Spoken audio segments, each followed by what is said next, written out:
दोपहर 12 बजे विजय विक्रम सिंह ने एमजे सर का तहे दिल से शुक्रिया अदा किया। ये शायद शुरुआत बहुत अच्छी है। आईसीआईसीआई में काम करने का क्या वो था? मैं बताऊं आपको, मैंने काम करना स्टार्ट किया है just after I have pass my 10th examination. Law की शिक्षा को आम जनता तक पहुंचा रहे हैं। हर किसी के लिए जीवन में कुछ चीज़ें बहुत आसान होनी चाहिए। Number 1 legal education. जो ऑनलाइन फ्रॉड हो रहे हैं उसका रीज़न है उनको अपने राइट्स नहीं पता। कोई पुलिस वाला कॉल करता है और कॉल करके बोलता है वीडियो कॉल पे कि मैं फलां बोल रहा हूँ, तुम्हारे नाम पर FIR है, 5,400 रुपये ट्रांसफ़र कर दो, नहीं तो FIR हम कैंसिल नहीं करेंगे और अरेस्ट कर लेंगे। अब वो बच्चा घबराया हुआ है। ऐसे कुछ और भी इंटरेस्टिंग किस्से हुए हैं? महाराष्ट्र में एक छोटी सी जगह है धुले करके, वहाँ रहने वाली एक लड़की का मेरे पास कॉल आया और उसने मुझे बताया कि 2020 में उसके हस्बैंड की डेथ हो गई। उसके हस्बैंड की डेथ होने के बाद उसको उसके परिवार वालों ने घर से निकाल दिया। LLB डिग्री होल्डर थी वो, और मजदूरी क्यों कर रही थी? क्योंकि कहीं से तो शुरुआत होगी। और right now she is posted education magistrate first class civil जज है वो लड़की आज की डेट में। एक मेरा स्टूडेंट मेरे पास में आया, उसने मुझे बताया कि किसी ऑनलाइन प्लेटफॉर्म पर वो किसी से बात कर रहा था और उसकी बात की वीडियो ऑडियो रिकॉर्ड हो गई। उसने कहा कि ये ऑडियो और वीडियो हम तुम्हारे घर में भेज देंगे, हमको इतने पैसे ट्रांसफर करो। 20,000 की उन्होंने डिमांड की थी। वो लड़का मेरे पास में आया, बोले सर मैं मर जाना चाहता हूँ, I want to commit suicide, मुझे क्या करना चाहिए? हर किसी की जानकारी के लिए आपके इस प्लेटफॉर्म के माध्यम से cybercrime.gov.in गवर्नमेंट ऑफ इंडिया का एक पोर्टल है और इस पोर्टल के माध्यम से कोई भी घर बैठे अपना केस रजिस्टर कर सकता है। बेसिकली एक नोकझोंक हो रही थी और उन्होंने कहा ठीक है आप जो कह रहे हो say it on record. Correct. And she started saying no you can't record my video, this is illegal. I said I am not recording your personal video, this is a conversation regarding what I am doing. Perfect. Is it legal और illegal? इसमें क्या rights है record? If anywhere हाँ. where there is a CCTV camera, हाँ if CCTV camera is allowed, every recording is legal. Okay 2014-15 के supreme court के judgement ने evidence की दुनिया को बदल दिया। Now video recording is the best evidence. ऐसी किसी भी जगह, जैसे मान लेते हैं अगर आप कार से लगातार चलते हैं तो डैशबोर्ड में जो कैमरा आता है वो लगवा लें, या अगर घर पर हैं कहीं पर में मोहल्ले में हैं तो वो CCTV कहीं भी काम में आएगा, वही एक प्रूफ है, अदरवाइज तो बचने के कोई चांसेस नहीं। अब डोमेस्टिक वायलेंस का डेफिनेशन क्या है देखिए, ये ज़माना चला गया जब हस्बैंड ने वाइफ पर हाथ उठाया, दैट इज़ लॉन्ग बैक, 100 साल पहले की कहानी है। लॉ कह रहा है if husband has ordered wife to perform certain task, it is a mental violence, mental query. You can not order your wife, she is not your servant. Supreme court has said that. Problem ये है जब इसका negative use हो जाए, problem ये है जब इसको एज ए टूल यूज किया जा रहा है हस्बैंड के अगेंस्ट, वाइफ उसके भाई के अगेंस्ट, उसके मम्मी पापा के अगेंस्ट, ये प्रॉब्लमेटिक है। तो ये अति हो जाना खराब है, बाकी चीज़ें तो बहुत खूबसूरत है। where I can give away my right to life if I am suffering. जैसे यूरोपियन कंट्रीज़ में, नीदरलैंड्स में खासकर आज के डेट में, बेल्जियम में भी, वहाँ सुसाइड टूरिज्म स्टार्ट हो गया है। मतलब किसी को अगर मरना है तो आप बाकायदा पैकेज बुक कर सकते हैं, वहाँ जाइए, सी ऑफ पार्टी होती है, फैमिली फ्रेंड्स को ले जाइए, सबको सी ऑफ कीजिए, रात को सोने जाएंगे तो डॉक्टर इंजेक्शन लगा देगा, सुबह आप डेड उठेंगे। तो this is all about suicide tourism.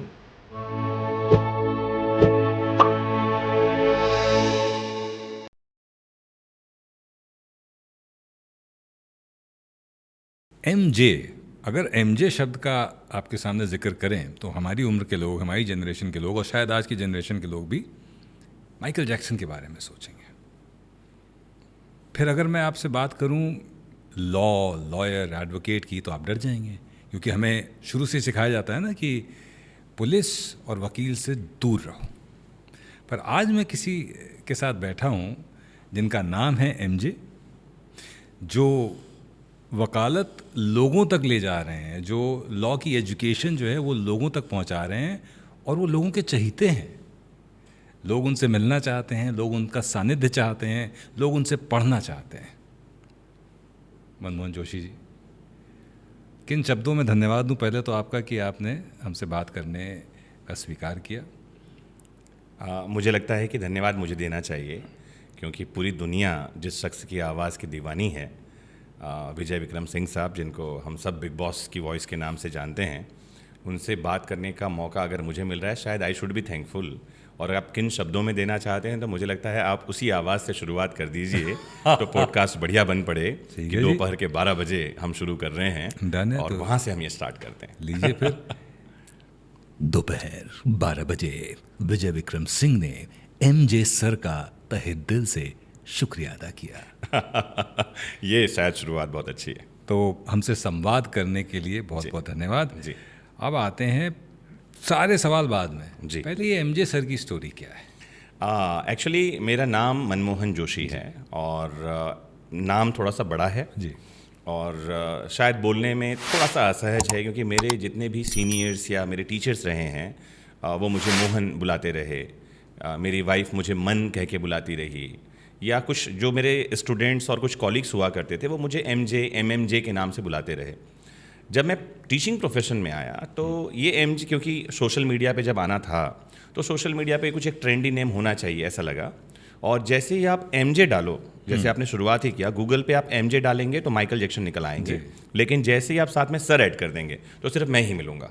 अगर आप गूगल पे एमजे सर डालेंगे तो सिर्फ मेरी ही प्रोफाइल, मेरे वीडियोस, मेरे फोटोग्राफ सिर्फ यही आएंगे। अरे वाह। सो जो सोशल मीडिया की हमारी जो टीम थी, कुछ लोग थे जो बुद्धिमान थे, उन्होंने कहा कि ये पूरा नाम अच्छा है, और मेरा समझना ये था कि बिकॉज ये हम्बल होना या पोलाइट होना नहीं है, शायद ये सभ्यता का भाग है कि अपने नाम के साथ आप जी और सर नहीं लगाते। मैं कहूँ कि मेरा नाम एमजे सर है तो सुनने में ही बड़ा अजीब सा लग रहा है, लेकिन क्योंकि वो डिमांड थी सोशल मीडिया की, तो वो सर जो है वो संबोधन न होकर now it is entire name, MJ sir is a name. और मुझे लगता है कि इस तरह से ये हो गया, लोगों को पसंद भी आया, लोगों ने उसको हाथों हाथ ले लिया और बढ़िया भी है, ठीक है। जो पसंद आ जाए, जो जिसकी स्वीकृति जनता से मिल जाए, उससे बेहतर क्या हो करेक्ट सकता है। अब आते हैं दूसरी चीज़ पर। जी। वो दूसरी चीज़ ये है कि लॉ या लॉयर या वकालत या वकील या कोर्ट कचहरी के चक्कर, ये एक ऐसी चीज़ है जो आदमी के अंदर सिहरन पैदा कर देती है। करेक्ट है। आपने इसको एक पेशे की तरह नहीं, एक जुनून की तरह जी, जिया है। जी, करेक्ट। मैं बता दूं कि जो शख्स इतनी कम उम्र में 30 किताबें लिख सकते हैं, आप समझ सकते हैं उनका उस पेशे के प्रति क्या जुनून होगा, क्या लगाव होगा। दूसरा, मैं एक और किस्सा बताता हूं। जी। मैं जब इनसे बातचीत करना चाह रहा था तो कुछ लोगों से मैं संपर्क में आया, उनके इंदौर के ही, जिसमें से एक वकील साहब थे और बहुत प्रतिष्ठित वकील हैं जी। और उनसे कुछ बात हुई और जिक्र हुआ कि भाई एमजे सर के पास जा रहे हैं, वो प्रयास है कि उनके साथ पॉडकास्ट शूट करें। जी। तो उनका जवाब था कि अरे वो तो सम्माननीय हैं, उनका लिखा हुआ, उनका पढ़ाया हुआ हम सब पढ़ते हैं। शुक्रिया। तो इस क्षेत्र में ये है आपकी प्रयास कर रहे हैं बस।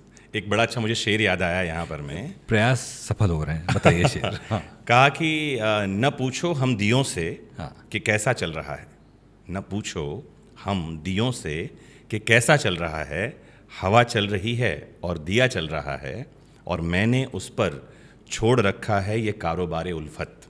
ये जो दुनियादारी है, अच्छा ख़राब है, मैंने उस पर छोड़ रखा है ये कारोबार उल्फत, और कभी नहीं पूछा उससे कि कैसा चल रहा है। क्या बात। तो मुझे लगता है कि मुझ में जो कुछ अच्छा है सब उसका है, Right. मेरा जितना चर्चा है सब उसका है, Right. और जितनी बार मैं टूटा हूँ वो टूटा है, इधर उधर जो बिखरा है सब उसका है, उसका है। और मैंने जो कुछ खोया था सब उसका था, मैंने जो कुछ पाया है सब उसका है। क्या बात। तो सब मालिक को समर्पित है। और आप जैसे ब्रदर्स को, मुझे लगता है कि बीच में जब हम पहली बार जब हम मिले थे तो कई बार ऐसा होता है कुछ लोगों से आपका कनेक्शन इस तरह से जुड़ता है, लगता है कि पहली बार हम नहीं मिल रहे। और ये बता दूं मैं और- सबकी जी, जानकारी के जी। लिए कि हम पहली बार मिले थे एक फंक्शन में, एक जी, यूनिवर्सिटी के correct, प्रोग्राम में, correct, जहाँ दोनों correct. लोग एक गेस्ट के तौर पर इनवाइटेड थे। जी, और जी। उसी समय मतलब एक कनेक्शन तो बन गया। हाँ, वो वाइब आती है आपकी, जहाँ आपको लगता है कि हाँ ये हमसे पहले से नोन है या चीज़ें हैं। और जब सेकेंड टाइम मिले तो मैंने अपनी सोशल मीडिया पोस्ट पर डाला है कि आप घर पर पधारे थे, और नाम लिखा है मित्र विजय विक्रम जी। और समझिए 2-3 मुलाकात में ही वो अनजानापन, मित्रता से वो जब ब्रदरहुड पे आ जाता है जी। तो लगता है कि हाँ कुछ तो है जो पहले जन्मों का होगा, कुछ तो पुराने कनेक्शन होंगे, कुछ तो चीज़ें होंगी। सिर्फ मिजाज का मिलना नहीं होता, दिल और चीज़ें सब मिल जाती हैं तो मिलना होता है। Thank you very much for being so generous and kind. Sir मैं यहाँ पे एक और चीज़ जिक्र करना चाहूँगा फिर से, जी जी कि अगर किसी इंसान का अक्स देखना है, किसी इंसान की अपब्रिंगिंग देखनी है, तो उसके बच्चे को देख लीजिए आप। इनके बेटे से मैं मिला जी। और इतनी आत्मीयता एक 5 साल के बच्चे में कैसे है, उसका जवाब शायद सिर्फ अपब्रिंगिंग है, सिर्फ वो संस्कार है जो इन्होंने और भाभी ने दिए हैं उसको। So nice of you, thank you very much, because you also are pure soul. कहा जाता है कि आप कितने अच्छे इंसान हैं ये जानना है तो बच्चों से मिलिए और जानवरों से मिलिए। अगर ये दो आपसे डर नहीं रहे हैं मतलब आप अंदर से बहुत अच्छे व्यक्ति हैं।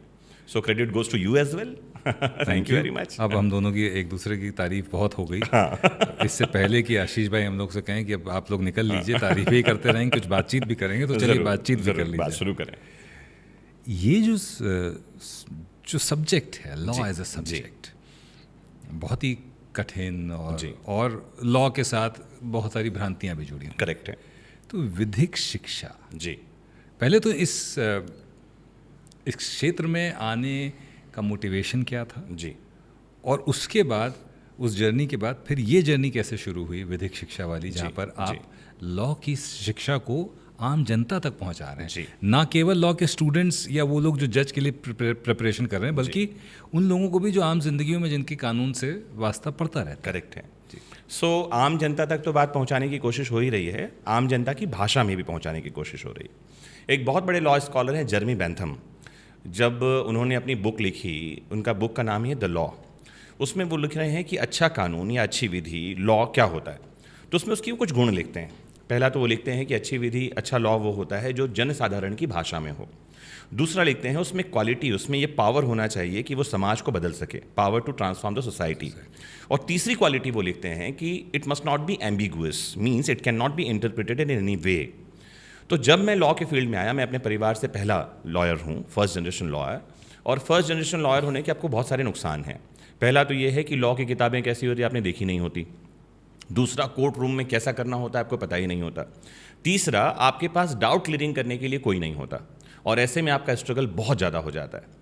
और अगर आप स्ट्रगल करते हैं जीवन में, अगर आपने तकलीफ़ों को देखा है, तो आपकी दो तरह की मेंटेलिटी बनती है। एक कि आपके बाद जो आएगा आप उसको वैसी ही तकलीफ़ों से गुजारना पसंद करेंगे कि हमने ये भोगा है, तुम भी भोगो। दूसरा एक तरीका और हो सकता है जो मैं सोचता हूँ, मैं कहता हूँ हमेशा ही कि मैं सबसे पहले भटक गया था, इसीलिए सबको रास्ता बता रहा हूँ। मुझे बहुत तकलीफ़ हुई लॉ को पढ़ने और समझने में, और मुझे लगता है कि यही रीज़न है कि मैं सोचता हूँ कि हर किसी के लिए जीवन में कुछ चीज़ें बहुत आसान होनी चाहिए। Number 1, legal education. आज की डेट में हर कोई इस कारण परेशान है कि उसको अपने लीगल राइट्स नहीं पता। जो ऑनलाइन फ्रॉड हो रहे हैं उसका रीज़न है उनको अपने राइट्स नहीं पता। कोई पुलिस वाला कॉल करता है और कॉल करके बोलता है वीडियो कॉल पे कि मैं फलां बोल रहा हूँ, तुम्हारे नाम पर FIR है, 5,400 रुपये ट्रांसफ़र कर दो, नहीं तो FIR हम कैंसिल नहीं करेंगे और अरेस्ट कर लेंगे। अब वो बच्चा घबराया हुआ है, पुलिस का कॉल आ गया, घबराया हुआ है। मेरे पास अभी 2 दिन पहले ये कॉल आया, मुंबई का ही कोई रहने वाला बंदा है, हमसे हमारे चैनल से जुड़ा हुआ है। वो एक दूसरे नंबर पे मेरा जो ऑनलाइन नंबर है 6262624121 उस पर कॉल आया। मैंने बात की, मैंने कहा जो कोई भी है उसको ये नंबर दे दो। बोला मेरे लॉयर से बात करो। कोई उसको डरा रहा है, धमका रहा है, और प्रॉब्लम क्या है, उसको अपने लीगल राइट्स नहीं पता। सिमिलरली बहुत तरह के लीगल राइट्स हैं जिसमें आप बात करना चाहें तो हम ज़रूर बात करेंगे, और अगर आम आदमी को उसके बारे में पता हो तो उसका जीवन बहुत आसान हो जाए। लॉ के फील्ड में मैं आया, मैंने LLB पूरी की, मैंने प्रैक्टिस भी स्टार्ट किया। मैंने छत्तीसगढ़ के कोर्ट्स में प्रैक्टिस किया है, जोधपुर हाई कोर्ट में मैंने प्रैक्टिस किया है। लेकिन मुझे लगा कि प्रैक्टिस एक ऐसी चीज़ है, खासकर हम लीगल प्रैक्टिस की बात करते हैं, सो आपके पास एक चीज़ क्वालिटी होनी चाहिए, लॉ की नॉलेज, और दूसरा एक क्वालिटी और होनी चाहिए आपके पास में, आप दुखी व्यक्ति से पैसे निकाल सकें। पैसे निकालना इज़ नॉट बैड। दुखी, तकलीफ में है आदमी, उसका घर लूट गया, उसके यहाँ डाका पड़ गया, उसके यहाँ चोरी हो गई, या एक आदमी है जिसको कि रॉन्ग इम्प्लीकेशन में फंसा दिया गया है। और मुझे लगता है कि इन सब चीज़ों से हटकर मुझे लगा कि हाँ, सबके पास निःशुल्क जानकारी कुछ पहुँचनी चाहिए, वह है लॉ की जानकारी, जिसका सोशल मीडिया और इंटरनेट पर अभाव था। और मुझे लगा कि शायद सोशल मीडिया का बढ़िया उपयोग ये हो सकता है कि हम इस जानकारी को लोगों तक पहुंचाएं। जब लॉन्ग फॉर्मेट की बातें थी तब 1-1 घंटे के वीडियोस मेरे रिकॉर्डेड हैं। जब शॉर्ट फॉर्मेट की बात है तो 1-1 मिनट के अंदर भी हम लोगों तक ये जानकारी पहुंचा रहे हैं। और मुझे लगता है कि शायद 2000 से ज़्यादा वीडियोज़ हैं जहाँ पर में लोग अपने रोज़मर्रा की समस्याओं को देख, सुन और समझ रहे हैं इस एक प्लेटफॉर्म के माध्यम से। एक किस्सा तो आपने बताया, किसी ने आपको फ़ोन किया जी, ऐसे कुछ और भी इंटरेस्टिंग किस्से हुए हैं? बहुत सारे किस्से हैं, किस्से ही किस्से हैं। मतलब मैं अगर आपको लीगल एजुकेशन के बारे में बताऊं तो महाराष्ट्र में एक छोटी सी जगह है धुले करके, मुंबई इंदौर महाराष्ट्र, MP महाराष्ट्र का बॉर्डर है। और वहाँ ये रहने वाली एक लड़की का मेरे पास कॉल आया और उसने मुझे बताया कि 2020 में उसके हस्बैंड की डेथ हो गई। उसके हस्बैंड की डेथ होने के बाद उसको उसके परिवार वालों ने घर से निकाल दिया।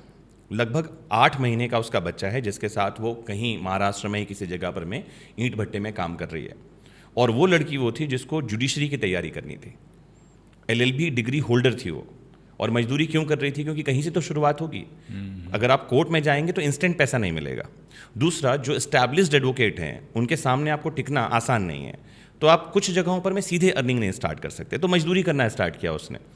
तो जब उस बच्ची से मेरी बात हुई तो मुझे लगा कि ये तो कमाल है, मतलब उसका जुनून इतना शानदार है। हमने उसको नोट्स पहुंचाए, लगातार हम साथ में जुड़े रहे, और right now she is posted a judicial magistrate first class, civil जज है वो लड़की आज की डेट में। तो ऐसे मेरे पास सैकड़ों हज़ारों किस्से हैं जहाँ मैं लोगों से जुड़ा हुआ हूँ, लोगों से बात करता हूँ, और जब दिखाई पड़ता है कि हाँ इस एक की ये समस्या ठीक हो गई है तो लगता है बढ़िया हो गया। एक अच्छा एग्जाम्पल और देता हूँ आपको, शायद बहुत सारे लोगों के काम में आए। एक मेरा स्टूडेंट मेरे पास में आया, उसने मुझे बताया कि किसी ऑनलाइन प्लेटफॉर्म पर वो किसी से बात कर रहा था और उसकी बात की वीडियो ऑडियो रिकॉर्ड हो गई। जिस किसी ने भी ऑडियो वीडियो रिकॉर्ड किया उसने उसको कहा कि तुम्हारे कॉन्टैक्ट नंबर्स मम्मी पापा के हमारे पास में हैं, क्योंकि शायद फ़ोन हैक हो गया होगा या फ़ोन मिररिंग हुई, जैसा भी हुआ होगा। उसने कहा कि ये ऑडियो और वीडियो हम तुम्हारे घर में भेज देंगे, हमको इतने पैसे ट्रांसफ़र करो। 20,000 की उन्होंने डिमांड की थी, रकम बहुत बड़ी नहीं थी। इस लड़के ने 10,000 रुपये ट्रांसफ़र कर दिया। उसने कहा 10 मैं थोड़ी देर में और करूँगा। तो उन्होंने कहा अब तो 20 ही करना पड़ेगा, क्योंकि उन्होंने 20 डिमांड की थी, ये 10 हमने रख लिया, 20 और करो। वो लड़का मेरे पास में आया, बोले सर मैं मर जाना चाहता हूँ, I want to commit suicide, मुझे क्या करना चाहिए। मैंने कहा घर में कौन कौन है? कहता है मम्मी है, पापा है और एक भाई है। मैंने कहा इमीडिएट पापा को फ़ोन लगा और बोलना मेरे से ऐसी ऐसी गलती हुई है, मैंने ऑनलाइन प्लेटफॉर्म से किसी से चैटिंग की है, उसने मेरा ऑडियो वीडियो रिकॉर्ड कर लिया है। पापा क्या करेंगे? गाली देंगे, डांटेंगे, एक चांटा मारेंगे और कुछ कर लेंगे? कुछ नहीं कर लेंगे। मैंने कहा कॉल लगा और मेरी बात करा। तो उसने पापा से, मेरे ऑफिस में ही था, उसने पापा से बात की। मैंने उनके पापा को कहा आप इसको डांटिए, इसको मारिए, माफ़ करने में नहीं कहूँगा, इट इज़ योर चॉइस, लेकिन हाँ लड़का घर पर है और किसी तरह की गलत हरकतों में नहीं है, वो सुसाइड कमिट करना चाह रहा था। अब बात हो गई, उन्होंने कहा अरे सर धन्यवाद आपने बचा लिया, मैं आता हूँ या अपने पास बुलवाता हूँ, मैं समझता हूँ क्या हुआ, अभी तो मुझे सारी बात समझ में नहीं आ रही है, ये वो बातें हुई, ख़त्म हुई। मैंने कहा अब उस बंदे को फ़ोन लगा जो पैसे मांग रहा है, उसको बोलना तेरे से जो करते बनता है कर, मैं जा रहा हूँ FIR करवाने। इसने उसको फ़ोन लगाया, कहा जो करते बनता है कर, मैं जा रहा हूँ FIR करवाने। हमने साइबर, एक हर किसी की जानकारी के लिए आपके इस प्लेटफॉर्म के माध्यम से cybercrime.gov.in गवर्नमेंट ऑफ इंडिया का एक पोर्टल है, और इस पोर्टल के माध्यम से कोई भी घर बैठे अपना केस रजिस्टर कर सकता है, जिसमें कि एक्शन होता है, बाकायदा एक्शन होगा। उस लड़के से हमने वहाँ कंप्लेंट करवाया, और जिन लोगों ने कहा था फोटो वीडियो भेज देंगे, उनके पास टाइम ही नहीं है ये सब करने के लिए, वो दूसरे ग्राहक को पकड़ेंगे। वो मतलब उसके 10,000 रुपये का नुकसान हुआ, लेकिन सारी चीज़ें बच गई। अगर थोड़ा सा अवेयरनेस हो तो मुझे लगता है कि इस तरह से जीवन बच सकता है, पैसे बच सकते हैं, लोग बच सकते हैं। It is all about awareness. आपने एक वीडियो रिकॉर्डिंग की बात करी कि वीडियो रिकॉर्डिंग उसकी जो है जी, वो उन्होंने लीक करने का धमकी दी। हाँ। एक और चीज़ होती रहती है जिसका कई लोग विरोध भी बहुत करते हैं, जैसे कि हम कहीं प्रताड़ित किए जा रहे हैं एज कंज्यूमर जी, और हम अपना फ़ोन निकाल के वीडियो बनाएं कि साहब आप हमें प्रताड़ित कर रहे हैं, हम आपका वीडियो बना रहे हैं, और सामने वाला कहता है कि this is illegal, you can not record my video. जैसे एक केस हुआ हमारे साथ, स्पाइसजेट की एक फ़्लाइट मैं बोर्ड कर रहा था और फ्लाइट 2 घंटे 2.5 घंटे डिले हो गई जी, और हमने कहा कि ये पहले ही बोर्डिंग टाइम्स का चेंज हुआ है, तो बेसिकली एक नोकझोंक हो रही थी, और हमने कहा ठीक है आप जो कह रहे हो say it on record. Correct. And she started saying, no, you can't record my video. This is illegal. I said, I'm not recording your personal video. This is a conversation regarding what I'm going through. Perfect. So, is it legal or illegal? इसमें क्या rights हैं record करने? If anywhere where there is a CCTV camera, if CCTV camera is allowed, every recording is legal. Okay. Only in toilets and bathrooms where the CCTV camera is not allowed, the recording is prohibited. Second thing is, if someone is recording someone else's communication and he himself is the part of the communication, it is legal. If I am recording your communication with someone and I'm not the part, I should be informing you that your call is being recorded for the particular purpose, and whenever you are aware that my call or video is recorded, it is legal. जैसे हम कई बार किसी call centre में call लगाते हैं तो पहले बताते हैं आपकी कॉल रिकॉर्ड होने वाली है, मतलब आप अवेयर रहें कि आप उल्टी सीधी बातें ना करें। तो जैसे ही आपने कहा कि I am recording your video, it is perfectly legal, कोई प्रॉब्लम नहीं है। तो ये क्लियर होना बहुत ज़रूरी है कि कोई आपसे ये नहीं कह सकता कि साहब दिस इज़ इलीगल। हाँ, अगर कोई ऐसा कह रहा है तो मैं बता दूं आपको, हमारे पास अभी नया जो भारतीय साक्ष्य अधिनियम 2023 में आया है, 1 जुलाई 2024 से ये इन्फोर्स हुआ है। इसका section 65B and annexure A annexure B ये कह रहे हैं कि आप इसको रिकॉर्ड कर सकते हैं and that can B use for the purpose of evidence in the court of justice. अरे वाह। अगर आप करेंगे नहीं तो आप रिकॉर्ड आप उसको जस्टिस में प्रोवाइड कैसे करेंगे एज एविडेंस? बट अगर दो लोग बात कर रहे हैं और मैंने उनको इन्फॉर्म किए बिना उनको रिकॉर्ड कर लिया, दैट तो उनकी राइट टू प्राइवेसी का वायलेशन है। इलीगल कहना गलत होगा। अच्छा, it is their privacy rights violation, क्योंकि right to privacy is a fundamental right. 2017 onwards एक केस है हमारे पास, justice Puttaswamy and 21 others versus Union of India. इसमें सुप्रीम कोर्ट ने आम जनता को अधिकार दिया है कि आपकी राइट टू प्राइवेसी आपका अधिकार है और कोई उसको ब्रीच नहीं कर सकता। तो आपने रिकॉर्ड कर लिया और अगर आप उसे सोशल मीडिया पे डाल दें तो उसकी राइट टू प्राइवेसी ब्रीच होगी and nothing else. Okay, but अगर मैं इस कॉन्वर्सेशन का हिस्सा हूं और मैं रिकॉर्ड कर रहा हूं, so it is not illegal, neither you are breaching the right of privacy of the वो पर्सन। प्राइवेसी नहीं, बिल्कुल भी नहीं। उसको मैं पोस्ट भी कर सकता बिल्कुल कर सकते हैं आप। हूं? ओके, तो ये एक बहुत इंपॉर्टेंट इन्फॉर्मेशन सारे दर्शकों के लिए जी। कि अगर कोई आपसे कहे कि आप हमें रिकॉर्ड नहीं कर सकते, तो सीसीटीवी कैमरा अगर लगा है, पब्लिक प्लेस तो है, आप रिकॉर्ड कर रहे हैं तो हम क्यों नहीं कर हम सकते? क्यों नहीं कर सकते? सीधी सी बात है। स्पाइस जेट के ऑफिस में या हु से इट में भी हम एयरपोर्ट पे। किस कहीं पर भी हम हैं और वहाँ सीसीटीवी कैमरा लगा हुआ है, means someone is recording each and everyone. So आप रिकॉर्ड कर लेंगे तो क्या हो जाएगा? क्लैरिटी आ जाएगी बस। और ऐसा कहाँ लिखा हुआ है कि क्लैरिटी होना ऑफेंस है और non clarity is not an offence? तो ये तो इलीगल, इलॉजिकल बात है, ये इलॉजिकल है। देखिए छोटी छोटी चीज़ें, जी। पर वो आपके खिलाफ यूज़ कर ली जाती, नहीं आप नहीं कर सकते, और आदमी डर भी जाता है, कई लोग Correct उसमें से है, डर गए, अरे जैसे ही कोई कहे ना कि इलीगल है, जैसे मैं एक अच्छा एग्जांपल देता हूँ, आपको सुनकर हंसी आएगी। मैं एक बार एक हॉस्पिटल में गया, एक फ्रेंड एडमिट थे, तो हॉस्पिटल के बाहर एक बोर्ड लगा हुआ था, लिखा था हॉस्पिटल मैनेजमेंट स्टाफ और डॉक्टर से बदतमीजी करना, मिसबिहेव करना is punishable offence under section 535 of IPC, लिख के रखा हुआ था। तो मैं गया तो मैंने उसके मैनेजर को बुलाया, मैंने कहा कौन है यहाँ पर? मैं तो बोले सर ये मैनेजर हैं। मैंने कहा भाई ये जो लगा रखा है ना, ये गलत लगा रखा है, क्योंकि आईपीसी में टोटल 511 सेक्शंस हैं और आपने लिख रखा है 535। तो मैंने कहा 511 के अंडर कुछ कर दो। तो ये लिख ही गलत रखा है। क्यों लिख देते हैं लोग ऐसा? क्योंकि जैसे ही लॉ का नाम आता है, सेक्शन आता है, तो लोग घबरा जाते हैं। लोग समझते हैं अच्छा ये ऑफेंस है, जबकि उसकी ऑथेंटिसिटी क्या है, no one is ready to check and ready to know. हमको शुरुआत करनी थी एक्चुअली आपकी लाइफ से, पर अब बातें शुरू हो गई लीगल, तो लाइफ को बाद में लाते हैं, आप पहले जैसे legal। करना है करिए, आपका नहीं, आपकी choice लाइफ है। पे पहले आते हैं। आपसे बात करने में मजा ही इतना आता है कि लगता है मुझे कि हम दिन भर बात करते रहेंगे तो भी खत्म नहीं होगी बात। ये ज़रा नवाजी है आपकी। आपकी लाइफ भी बड़ी इंटरेस्टिंग रही है जी। और उसका थोड़ा सा हिस्सा मैं भी बना, तो मुझे पता है। वो हम जानना चाहेंगे कि कहाँ से सफ़र शुरू हुआ, किस चीज़ ने आपको इतना मोटिवेट किया इस लीगल प्रोफेशन की तरफ जाने के लिए, और यहाँ पर आने के बाद पढ़ाने का जो जज्बा है जी। वो कहाँ से शुरू हुआ और कैसे हुआ? फिर उसके बाद में आपके गिनीज रिकॉर्ड की भी बात करेंगे। जी जी। सो मुझे ऐसा लगता है कि अगेन इसके लिए एक बढ़िया सा शेर काम में आएगा। क्या बात। शेर ये है कि अपनी मर्जी से कहाँ अपने सफ़र के हम हैं, जी जी। रुख हवाओं का जिधर का है उधर के हम हैं। क्या तो कुछ दो तरह के लोग होते हैं, कुछ लोग वो होते हैं जो अपनी मर्ज़ी से चलते जाते हैं और कुछ होते हैं जो हवा के हिसाब से चलते जाते हैं। तो मैं वो हूँ जो अपनी मर्ज़ी से चलना पसंद करता हूँ, मैं वो हूँ जो अपना रास्ता खुद बनाना पसंद करता हूँ, मैं वो हूँ जो बने बनाए रास्तों पर चलना पसंद नहीं करता। लेकिन मुझे लगता है कि लाइफ अपने आप शेप लेती है। आप कुछ भी कर लीजिए, एक वर्ड डेस्टिनी हम सभी ने सुना है, ये बात और है कि वो हमारी चॉइसेस पर डिपेंड करता है, दैट इज़ अनदर थिंग। लेकिन अगर आप पिछले 20-25 सालों की अपनी जर्नी को देखें, कोई भी whosoever it may be, आप देख लें, मैं देख लूँ, कोई और देख ले, तो लाइफ अपने आप शेप लेती चली जाती है। हम कहीं एक जगह पहुंचते हैं और डॉट्स कनेक्ट करते हैं तो पता चलता है कि हाँ, यहाँ पहुंचने के लिए ये वाला काम करना ज़रूरी था और ये हुआ था। तो ठीक उसी तरह से मेरे पास डिग्रीज़ भी जो हैं, आप सुन करके आप शायद यू विल बी अस्टोनिश्ड कि ये कौन सा तरीका है। तो मैंने BSc किया है मैथमेटिक्स ऑनर्स में। मैं म्यूज़िक में डिग्री रखी, तबले में मेरे पास में बैचलर की डिग्री है, मैं गोल्ड मेडलिस्ट हूँ जी। उसके अलावा तबला और म्यूज़िक के साथ BSc करने के बाद मैंने चुना LLB, और कारण ये था कि मैथमेटिक्स लेकर के हमने 12th पास किया था, BSc कर लिया, इंजीनियरिंग में जाना नहीं था क्योंकि मुझे इंजीनियरिंग कभी भी पसंद नहीं रहा। उसका रीज़न शायद कुछ हो सकता है, माइंड मेकअप है, इंजीनियर्स को हम जो है करप्ट जानते हैं, ऐसी वाली कहानी है जो कि हमेशा नहीं होती, लेकिन हाँ, it is all about mind set. So बड़े भैया के एक मित्र थे जो LLB कर रहे थे, वो आते थे घर पर और मैंने उनके हाथ में लॉ की किताबें देखी। जब पढ़ी तो बड़ा मज़ा आया कि ऐसा, अच्छा ये ऑफेंस होता है, ये चीज़ें होती हैं, और मुझे लगा कि ये एक फील्ड है शायद जो मेरे मन का है। जबकि मुझे बीएससी मेरे फाइनल ईयर तक नहीं पता था कि लॉ नाम की क्या चीज़ होती है। जैसे आपने कहा कि हमको भी बताया जाता था कि काले कोट और सफ़ेद कोट से दूर रहो। काला कोट का मतलब है लॉयर और सफ़ेद कोट का मतलब है डॉक्टर। इन दो के चक्कर में ना पड़ो। तो LLB कर लिया, और LLB करने के दौरान, क्योंकि जब मैं LLB कर रहा था तो बहुत सारी चीज़ें ऐसी घटी। एक अच्छा इंसिडेंट बताता हूँ, पब्लिक में कहीं भी नहीं है। हुआ ये कि मेरे घर में मैंने एक डॉगी पाल रखी थी, बिच, जर्मन शेफर्ड।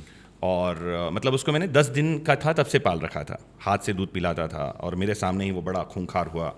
एक बार एक आदमी जो है, जब मैं BSc सेकेंड ईयर में था, और एक बढ़िया एडवोकेट हैं छत्तीसगढ़ में, संतोष मिश्रा साहब, उनके चैम्बर में मैं जाता था प्रैक्टिस सीखने के लिए। LLB पूरी हुई नहीं थी और मैं प्रैक्टिस में उतर गया था। तो हुआ ये कि वो आदमी बिजली का बिल देने आया था या पानी का बिल देने आया था, और उसने दरवाज़ा खुद से खोला, कुंडी। तो ये ब्रूनो हमारे यहाँ बंदी थी, इसने जंप करके उसको काट लिया। जैसे ही काटा तो पापा घर पर ही थे, सुबह सुबह की बात थी। पापा ने उसको बिठाया, कहा कि हम इलाज करवा देंगे। उसको पानी पिलवाया, चाय पिलवाई, और कुछ पैसों की ज़रूरत हो तो बताना, ये कहा। नगर निगम का ही कर्मचारी था कोई। तो उसने कहा कि अरे नहीं साहब, आपकी गलती है नहीं, मैं खुद से कर लूँगा, मत परेशान होइए आप। उसने कहा कि मेरी गलती थी, मैंने ही कुंडी खोली, मुझे घंटी बजानी चाहिए थी। तो जेन्युइन पर्सन था वो। पापा ऑफिस चले गए। दोपहर में 12 बजे के आसपास वो आदमी पुलिस की गाड़ी के साथ आ गया, 2 पुलिस वाले और पीछे उसके ये आदमी बैठा हुआ है। पापा का नाम के बोल लेके पूछा, कहाँ है वो? तो मैंने कहा वो तो ऑफिस चले गए हैं। बोले TI साहब ने बुलाया है। मैंने कहा मैं चलता हूँ, लॉ में कर ही रहा था। मैंने कहा चलो मैं चलता हूँ, क्या बात है, समझे, देख के आए थाना कैसा होता है। तो कोर्ट तो दे रखा था, थाना देखा नहीं था कभी। चलो, तो वहाँ गए। जाते ही वहाँ पर उन्होंने पूछा, बोले तुम्हारे यहाँ तुमने कुत्ता पाल रखा है ऐसा? मैंने कहा हमारी कोई गलती नहीं है, गलती इस आदमी की है, ये निकल कर आया, ऐसा हुआ। बोले FIR होगा। मैंने कहा करो FIR। तो उनको लगा पता नहीं कौन सा आदमी है। उन्होंने मुझे पहले पूछा, बोले फिल्में बहुत देखते हो क्या? मैंने कहा फिल्में नहीं देखता हूँ, मैं तो जेन्युइन राइट्स की बात कर रहा हूँ, मुझे अपने राइट्स पता है, मैं गलत नहीं हूँ तो मैं डरूंगा क्यों? आप FIR लिखिए। अब ये FIR लिख रहे हैं, वो आदमी सामने खड़े होकर कह रहा है, इनके घर में एक लाल रंग का कुत्ता बंधा हुआ था, मेरे जाने पर उसने मुझे काट लिया, कुत्ता बांध कर नहीं रखा गया था। सारी कहानी उसने लिखवाई। अब कहानी जैसी लिखी गई तो मैंने कहा कि ये सब लिख लिया FIR लिखने के बाद चेंज नहीं होता। तो पूछा कौन से सेक्शन में होगा? मुंशी को पूछ रहे हैं, मुंशी जी कौन सा सेक्शन लगेगा? अब मुंशी जी पन्ना पलट रहे हैं। मैंने कहा लिखिए सेक्शन 289 IPC। तो बोल रहे हैं आप एडवोकेट हो? मैंने कहा ना, एडवोकेट अभी नहीं हूँ, बनने के रास्ते पर हूँ। और मैंने कहा जितनी भी बातें इन्होंने लिखवाई है कोर्ट में, ये सब एक ही बार में क्वैश हो जाएगा, क्योंकि मैंने आज तक कोई कुत्ता पाला नहीं है। लाल रंग का कुत्ता बिल्कुल नहीं पाला है, और देसी तो बिल्कुल भी नहीं पाला है। किसी और के कुत्ते ने इनको काटा होगा और यहाँ FIR लिखवाने आ गए। So this was my first experience. और मुझे तब जाके समझ में आया कि कितनी तरह की चीज़ें हैं जो लोगों को जाननी चाहिए, समझनी चाहिए, नहीं पता होती हैं। और वहाँ से ये जर्नी बढ़ती चली गई, जो आज लीगल अवेयरनेस प्लेटफॉर्म तक पहुँच गई है, जहाँ से देश दुनिया के सभी तरह के लोग, मुझे लगता है जम्मू कश्मीर से कन्याकुमारी तक के लोग, और आयरलैंड से लेकर यूरोप तक के लोग जो हैं उससे लीगल अवेयरनेस ले रहे हैं। एक बहुत अच्छे एडवोकेट हैं बांग्लादेश में, एडवोकेट अब्दुल रहमान। वो सोशल मीडिया पर भी जगह जगह कमेंट करते रहते हैं, और ये बांग्लादेश सुप्रीम कोर्ट में एडवोकेट हैं, and he is the regular follower of our channels. बाकायदा उनके मैसेज आते हैं, एक सर ये वीडियो देखा। उसका रीज़न बता दूं आपको मैं, जो हमारा इंडियन पीनल कोड है वो पाकिस्तान में पाकिस्तानी पीनल कोड के नाम से चालू है, वही बांग्लादेश में बांग्लादेशी पीनल कोड है। अच्छा, मज़े की बात यह है कि वो आयरलैंड में आयरिश पीनल कोड है, जिसका नाम है Indian penal code IPC। Lord Macaulay 1834 में जो पहली बार भारत का लॉ कमीशन बना, उस समय आयरलैंड में आयरिश पीनल कोड चल रहा था। वो किताब उठा लाए, नाम भी नहीं बदला, IPC यहाँ भी चालू कर दी। उसका फुल फॉर्म था आयरिश पीनल कोड, इसका फुल फॉर्म कर दिया Indian penal code. Same law is applicable in multiple countries. तो ये फ़ायदा हमको मिलता है। ये जर्नी हम जारी रखेंगे। जी जी। पर ये IPC और जो ये भारतीय दंड संहिता जो है, न्याय संहिता है, अब नहीं, अब चेंज हो गई, अब न्याय संहिता। न्याय संहिता जी, पहले दंड संहिता। पहले दंड संहिता। एक्चुअली नाम में ही काफ़ी एक रिफॉर्मिस्ट एक वो अप्रोच दिखाई पड़ता है कि दंड नहीं देना है भाई, करेक्ट, अब न्याय देना है। क्या फ़र्क है दोनों में? अब कुछ फ़र्क आया है या अभी सिर्फ नाम बदला है? जब कभी भी रिफॉर्म्स आते हैं तो रिफॉर्म्स में कुछ चीज़ें बदलती हैं, और वो कुछ चीज़ों में सबसे ज़रूरी है इंटेंट। अगर हम पॉजिटिवली बात करें, जैसे मुझे समझ में आता है कि every coin has its 2 sides. अगर हम क्रिटिसाइज़ करें तो क्रिटिसाइज़ करने के लिए भी बहुत सारी चीज़ें हैं, लेकिन क्योंकि हमारे देश में कानून है, वो लागू हो चुका है। ये ठीक वैसा ही है जैसे कोई महिला अपनी किसी सहेली से पूछती है, यार मेरे पति कैसे हैं? अब शादी हो गई तेरी, अब बेचारी को क्या बुराई करें? अच्छा ही है बोलना होगा, अरे ये तो बहुत हैंडसम है, शायद यही कहना चाहिए। सो ठीक वैसे ही है जब हम कहते हैं कि हमारे देश में भारतीय न्याय संहिता लागू हो गई है। लागू होने का मतलब है now it has been, the law has been passed from the parliament, it has been enacted, assent of president has already been given, police को ट्रेनिंग मिल चुकी है। अब मुझे लगता है कि उसमें अच्छाइयाँ हमको देखनी चाहिए। इस लॉ में कुछ अच्छाइयाँ ये हैं कि इसको ओरिएंटेशन पब्लिक ओरिएंटेड लॉ है ये। मतलब सबसे पहले जो है महिलाओं और बच्चों से रिलेटेड ऑफेंस को रखा गया है।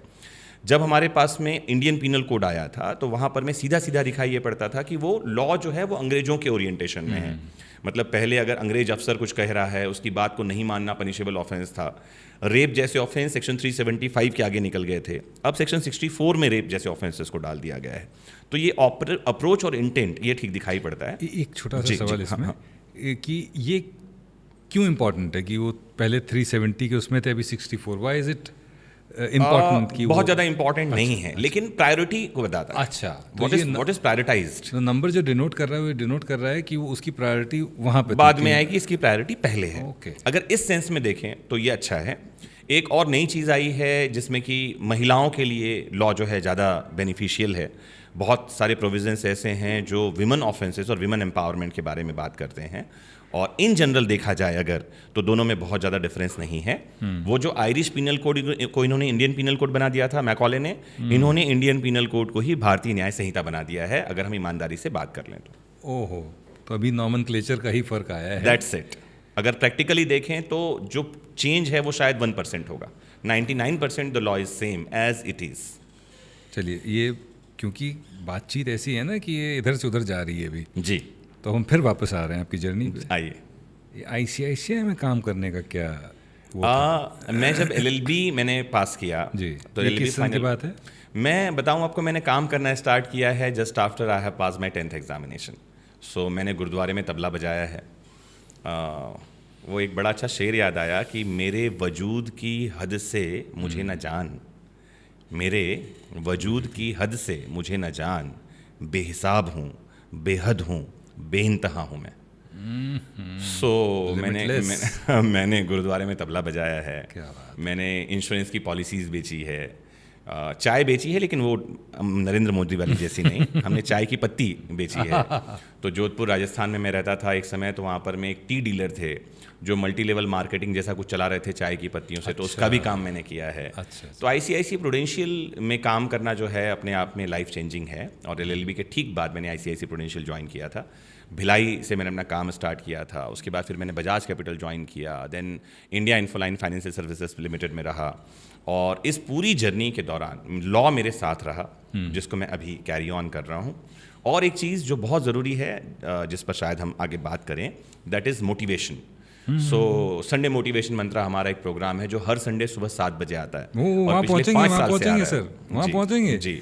और ये जर्नी इससे ही रिलेटेड है। अच्छा, इससे मतलब प्राइवेट सेक्टर में, हाँ, मतलब प्राइवेट सेक्टर में जो हमने काम किया, मुझे लगता है कि कोई भी काम कोई कर रहा है, जी जान से कर रहा है, और उन हर एक चीज़ से आप लर्न करते हो।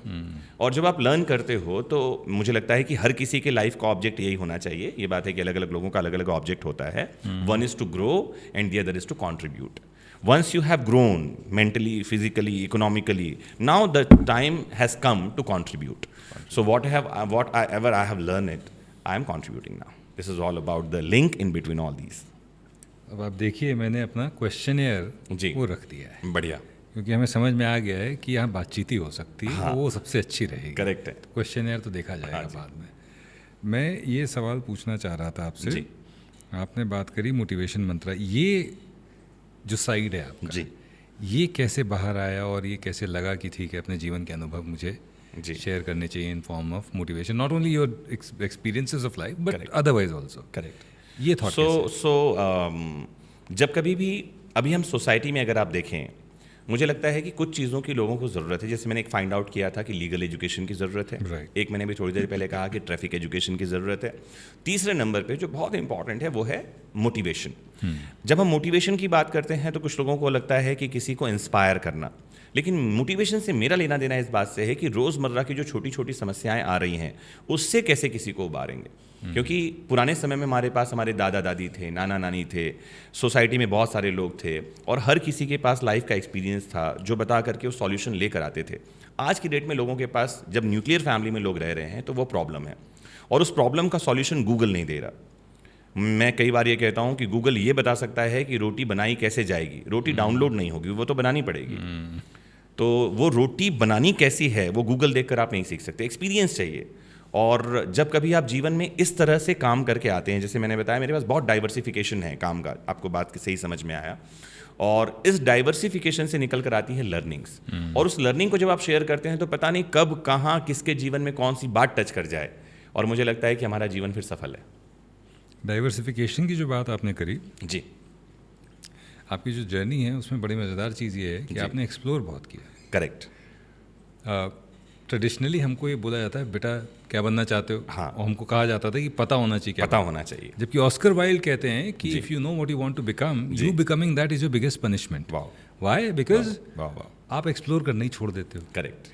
ये आपके माध्यम से भी मैं भी बहुत इस बारे में बोलता रहता हूँ लोगों को कि एक्सप्लोरेशन नहीं बंद होना चाहिए, कभी नहीं होना चाहिए। और वो बच्चे जिनको नहीं पता है वो क्या करना है उनको लाइफ में, उनको बहुत खुश होना चाहिए, जी, क्योंकि उनके पास एक्सप्लोर करने के लिए जहान है। जी, लेकिन एक्सप्लोर करें, करेक्ट है, वेस्ट ना करें। करेक्ट है। इस पर आपकी मैं प्रतिक्रिया जानना चाहूँगा कि आपने अपनी ज़िंदगी में बहुत एक्सप्लोर किया, जी, और मेरे ख्याल से आज भी कर रहे हैं, तभी आप करेक्ट, इतना आगे हैं। अभी भी कर रहे हैं। जी हाँ, समय के साथ भी चल रहे हैं और समय के आगे भी हैं। जी, द इम्पोर्टेंस ऑफ दैट। अब मुझे कई बार जब स्टूडेंट्स आते हैं और खासकर वो जो किसी ओरिएंटेशन सेशन में हैं, अभी कोई कॉलेज स्टार्ट कर रहा है वो बच्चा, अभी कोई बच्चा है जो 10th पास करके नए सब्जेक्ट के साथ 11th में गया है, इन लोगों को मैं हमेशा कहता हूँ कि आपका life, if you want to give your life a diamond shape, why diamond shape? Because diamond जो है वो लगातार चमकता है और कहा जाता है कि हीरा है सदियों के लिए। तो हमको अगर अपने लाइफ को डायमंड का शेप देना है तो आपने देखा होगा डायमंड इस शेप का होता है। तो शुरुआत में हमको चाहिए डाइवर्सिफिकेशन। मैं कहता हूँ कि आप जो कुछ भी आपको सोचना है, समझना है, सीखना है, सीखिए। क्लास में हर किसी से बात कीजिए, जगह बदलते रहिए। मैंने देखा है कई बार लोग गांव से आते हैं, अपने किसी दोस्त के साथ आएंगे, एक सीट पर बैठते हैं तो साल भर उसी सीट पर बैठेंगे, उसी दोस्त के साथ बैठेंगे। वो दोस्त आज नहीं आया तो ये नहीं आएगा, वो छुट्टी पे चला गया तो ये भी चला जाएगा। आप जीवन में कुछ भी हासिल नहीं कर रहे। तो सबसे पहले डाइवर्सिफिकेशन, सबसे बात कीजिए, अलग अलग जगह पर बैठिए, अलग अलग खाना खाइए, आपको पता चलेगा एक्चुअल में आपका टेस्ट क्या है। जैसे हम छोटे बच्चे थे, मैं कई बार मम्मी से बात करता हूँ तो मम्मी हंसती है, खाने की हमारी चॉइस थी। हम 3 भाई थे, एक भाई प्याज का तड़का खाएगा दाल में, एक भाई जीरा का तड़का खाएगा, एक भाई सरसों का तड़का खाएगा। अगर उसको नहीं मिलेगा तो वो नहीं खाएगा, बिकॉज मम्मी चॉइस फुलफिल करती थी। क्या खाना है क्या नहीं खाना है डिसाइड किया हुआ था हमने। और जब मैं घर से बाहर निकला हूँ तो मैं हर किसी को ये कहता हूँ कि खाना होता है या नहीं होता, अच्छा खराब नहीं होता है। या तो आपके पास खाना है या नहीं है। अच्छा खाना क्या होता है? अच्छे खाने की चॉइस तो वहाँ होती है जहाँ आपके पास पहले से खाना हो। तो ऐसे समय में जहाँ भारत में 20 करोड़ लोग एक टाइम भूखे सोते हैं, अगर आप चॉइस निकाल रहे हो कि ये खाना अच्छा है, ये खाना खराब है, मतलब आपने एक्सप्लोर नहीं किया। अगर आप सोचते हो कि ये धर्म का इंसान अच्छा है, वो धर्म का इंसान बुरा है, तो आपने एक्सप्लोर नहीं किया। अगर आप समझते हैं इस जेंडर का आदमी अच्छा होता है, इस जेंडर का आदमी खराब होता है, तो आपने एक्सप्लोर नहीं किया। एक्सप्लोरेशन से फ़ायदा ये मिलेगा कि आपको पता चलेगा कि हम एक कुएं में रह रहे थे और दुनिया तो बहुत विशाल है। तो एक्सप्लोर तो हर किसी को करते रहना चाहिए। तो पहला तो डाइवर्सिफिकेशन चाहिए, और जब डाइवर्सिफिकेशन हो गया है, नाउ फोकस इज रिक्वायर्ड। अब डायमंड पूरा होगा। तो जीवन का आधा समय मुझे लगता है कि अगर कोई 3 साल के ग्रेजुएशन कोर्स में है तो 1.5 से 2 साल उसे एक्सप्लोर करना चाहिए, और लास्ट का 1 साल उसे फोकस करना चाहिए। तो एक समय तक जीवन में हमको एक्सप्लोर करते रहना चाहिए। फोकस का समय कब आएगा तो देखा जाएगा। और आई थिंक एक और चीज़ जो आपकी लाइफ से भी निकल के आती है वो ये है कि जैसे हम लोग कहते हैं ना, jack of all trade master of none. Yes. आज ज़माना है, ये नहीं है कि मास्टर आप मत करिए, टी शेप लर्निंग का ज़माना है जहाँ पर एक चीज़ जो है उसको स्ट्रॉन्ग कर लीजिए, पर उसके अराउंड और भी चीज़ें बिल्ड करते रहिए। Yes. एक ही चीज़ के भरोसे आप दैट इज़ रिक्वायर्ड नहीं बैठ सकते जी। एक ही चीज़ हम करेंगे। और जी इसमें ऑनलाइन के पोटेंशियल को कब आपने पहचाना और कब ये डिसाइड किया कि नहीं, I must go online to reach? 2017 was the year. क्या बात कर रहे हैं, प्री कोविड? Pre-COVID. कई लोगों ने ये चीज़ पहचानी, पर कोविड के बाद ने जब उनको पहचानवाई, करेक्ट है। तो आप तो विजनरी, सही मायने में विजनरी हुए। 2017 वाज द ईयर जब एक्चुअली मैंने 2013 से स्टार्ट किया था। 2013 से मैं एक ब्लॉग लिखता था, legal awareness world wide .blogspot.com। There was a blog और मैं उस पर इंग्लिश में ही लिखता था। और ब्लॉग में मेरे पास जो ट्रैफिक था वो यूएस से था, यूके से था, यूरोप से मैक्सिमम था वो, और इंडिया से अराउंड 30%, 70% आउट ऑफ इंडिया से था, 30% इंडियन ट्रैफिक था वहाँ पर में। और हुआ ये कि हमने उसमें गूगल एडसीन चलाया और किसी बात पर ऐसा हुआ कि गूगल ने वो एडसीन रोक दिया। अच्छा खासा ब्लॉग चल रहा था, तो मुझे लगा कि यार इसको बंद करना चाहिए, क्योंकि अगर मैं सोच रहा था इसमें एक पोटेंशियल अर्निंग के चांसेस हैं, पैसिव अर्निंग स्टार्ट हो सकती है, और गूगल ने उसको ऐसा कर दिया। फिर आगे जाके समझ में आया कि नहीं, ये जो लीगल अवेयरनेस है इसी को हमने हिंदी नाम कर दिया विधिक शिक्षा। और मुझे लगा कि भारत में मैक्सिमम 70% वो आदमी जो कि हिंदी भाषी है वो मुझे देख सुन नहीं रहा था। 30% इंडियन थे, 70% आउटसाइडर्स थे। तो मुझे लगा इंडिया में बड़ा पोटेंशियल है, let's start speaking in Hindi. फिर हम 2017 में हमने हमारा फेसबुक, यूट्यूब, इंस्टा सारे चैनल बनाए। एक्टिव मैं इस पर हुआ 2018 में। 2018 में आकर हमने इसको फिर काम करना शुरू किया, यूट्यूब के वीडियोस बनाने शुरू किए। और आपको जानकर अच्छा लगेगा, एक साल से कम समय में हमारे पास 400,000 सब्सक्राइबर्स थे। 4 लाख सब्सक्राइबर के साथ एक साल से कम समय में हम पहुंच गए थे। और 2019 में मुझे यूट्यूब फैन फेस्ट में जाने का मौका मिला, यंगेस्ट एजुकेशन चैनल होने का हमको खिताब मिला उस पर। और ये सब होता चला गया। मगर ये कहूँ कि मैंने किया है, तो बाबा तुलसी कहते हैं, अगर कहूँ जो मैं किया तो मैं कुछ किया नहीं। वो कह रहे हैं अगर मैं कहूँ करूँगा तो मैं कुछ नहीं करने वाला हूँ। तो जो कुछ भी मुझ में है वो तुम हो। तो अगर कहूँ जो मैं किया तो तुम ही थे मुझ में जब करने वाले थे। सो कोई है जो आपके भीतर आकर करता है। अगर आप कहो कि मैंने किया तो ये बातें तो मुझे लगता है नहीं, ये अच्छी बात है, झूठ है। हमारे साथ इतने सारे फैक्टर्स होते हैं। हमारी मम्मी पापा की ब्लेसिंग्स होती है, परिवार वालों का साथ होता है, दोस्तों का साथ होता है। मतलब किसी चीज़ की सक्सेस में अगर आप उसको सक्सेसफुल मानते हैं तो उस आदमी के एफर्ट के साथ मल्टीपल फैक्टर्स और हैं, और वो फैक्टर्स काम करते हैं। ये बात हमको मानना और जानना चाहिए। Success can never be 1%। Correct, it can not B. कई बार तो ऐसा भी होता है, मैं आपको बताना चाहता हूँ, कि हम ऐसे लोगों को थैंक यू भी नहीं कह पाते हैं जिनका कंट्रीब्यूशन है। थैंक यू पे मैं आपको बताता हूँ एक किस्सा। जी मेरी ज़िंदगी में बड़े उतार चढ़ाव आए, और हर इंसान अपने माँ बाप का बड़ा ऋणी होता है। जी, करेक्ट। 2007 के आसपास एक वर्कशॉप के लिए, मैं मैनेजमेंट डेवलपमेंट प्रोग्राम के लिए IIM भेजा गया, IIM ओके। वहाँ ग्रेटिट्यूड पे बात चल रही थी। ओके। तो उन्होंने ऐसे पूछा, रैंडमली मुझसे पूछा कि सबसे ज़्यादा किसके प्रति तुम्हें आभार लगता है। मैंने कहा माँ बाप। ओके। कितनी बार थैंक यू बोला है? मैंने कहा कभी नहीं। ज़रूरत नहीं। हाँ, कभी नहीं। क्यों ज़रूरत नहीं? क्यों नहीं ज़रूरत? He made me, and I get goosebumps when I remember that. Correct. He made me call my mother. Oh. And I said thank you. And that, And you both cried? मुझे तो मम्मी का पता ही नहीं, mummy तो शायद सदमे में चली गई हाँ, होंगी। चली गई होंगी, बोले क्या हो गया इसको, बेटे को सोच रही होंगी वो। तो वो ग्रैटिट्यूड हम एक्सप्रेस नहीं कर पाते हैं, जो एक बहुत बड़ी कमी। जी तबले इस पे थोड़ा सा हम फोकस करना चाहेंगे। जी ज़रूर।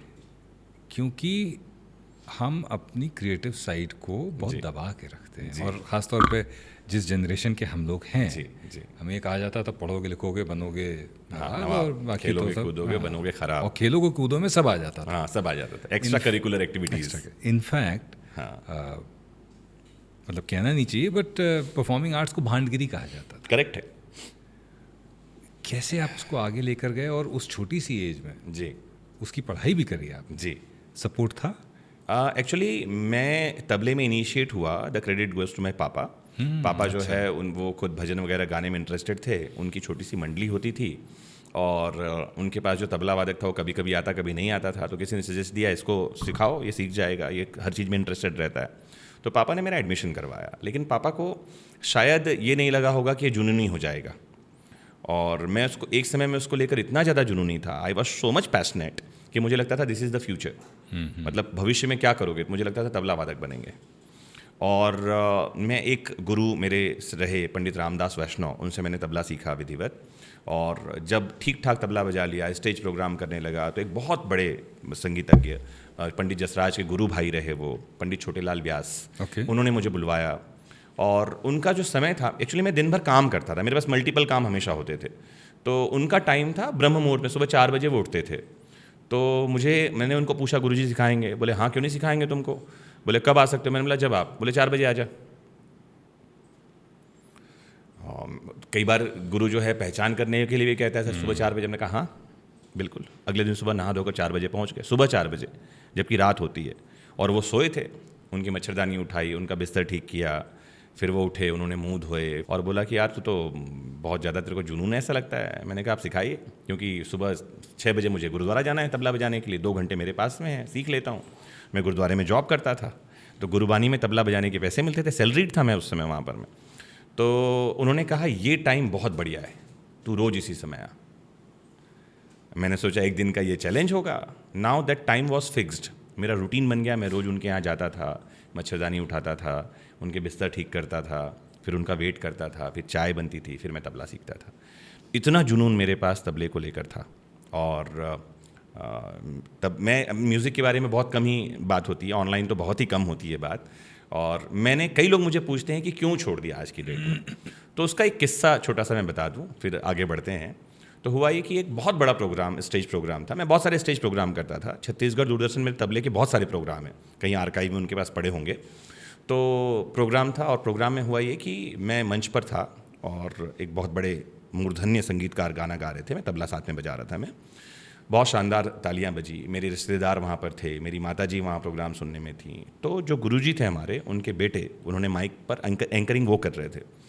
तो उन्होंने माइक पर कहा कि बोले ये आपने जिसको अभी तबला बजाते हुए सुना, मनमोहन, बोले ये बहुत अच्छा तबला बजाता है। बोले पिताजी गुरुजी का बहुत कृपा पात्र है, लेकिन बोले शुरुआत में ये भटक गया था। आई वॉज शॉक्ड कि क्या हुआ। तो बोले ये गलत गुरु के पास चला गया था। अच्छा। फिर बोले ये पिताजी के पास आया और इसने हाथ जोड़कर गिड़गिड़ाया, बोले कि मुझे शरण में ले लो, मुझे सिखाओ, और मैं कहीं का नहीं रहूँगा। फिर पिताजी ने इसको अपने शरण में लिया। उसके बाद आज जिस तरह से ये चमक रहा है, इसका सितारा बुलंद है, वो बोल करके उन्होंने ख़त्म की बात। मैं तब तक बाहर आ गया था प्रोग्राम हॉल से। उसके बाद मेरा प्रोग्राम होना था, मैं बाहर आया। उनका नाम था, खैर और नाम नहीं लेते ऑनलाइन, उनको बुलाया मैंने, भैया को। मैंने कहा आपने ये सब क्यों कहा, ये तो झूठ बोला आपने।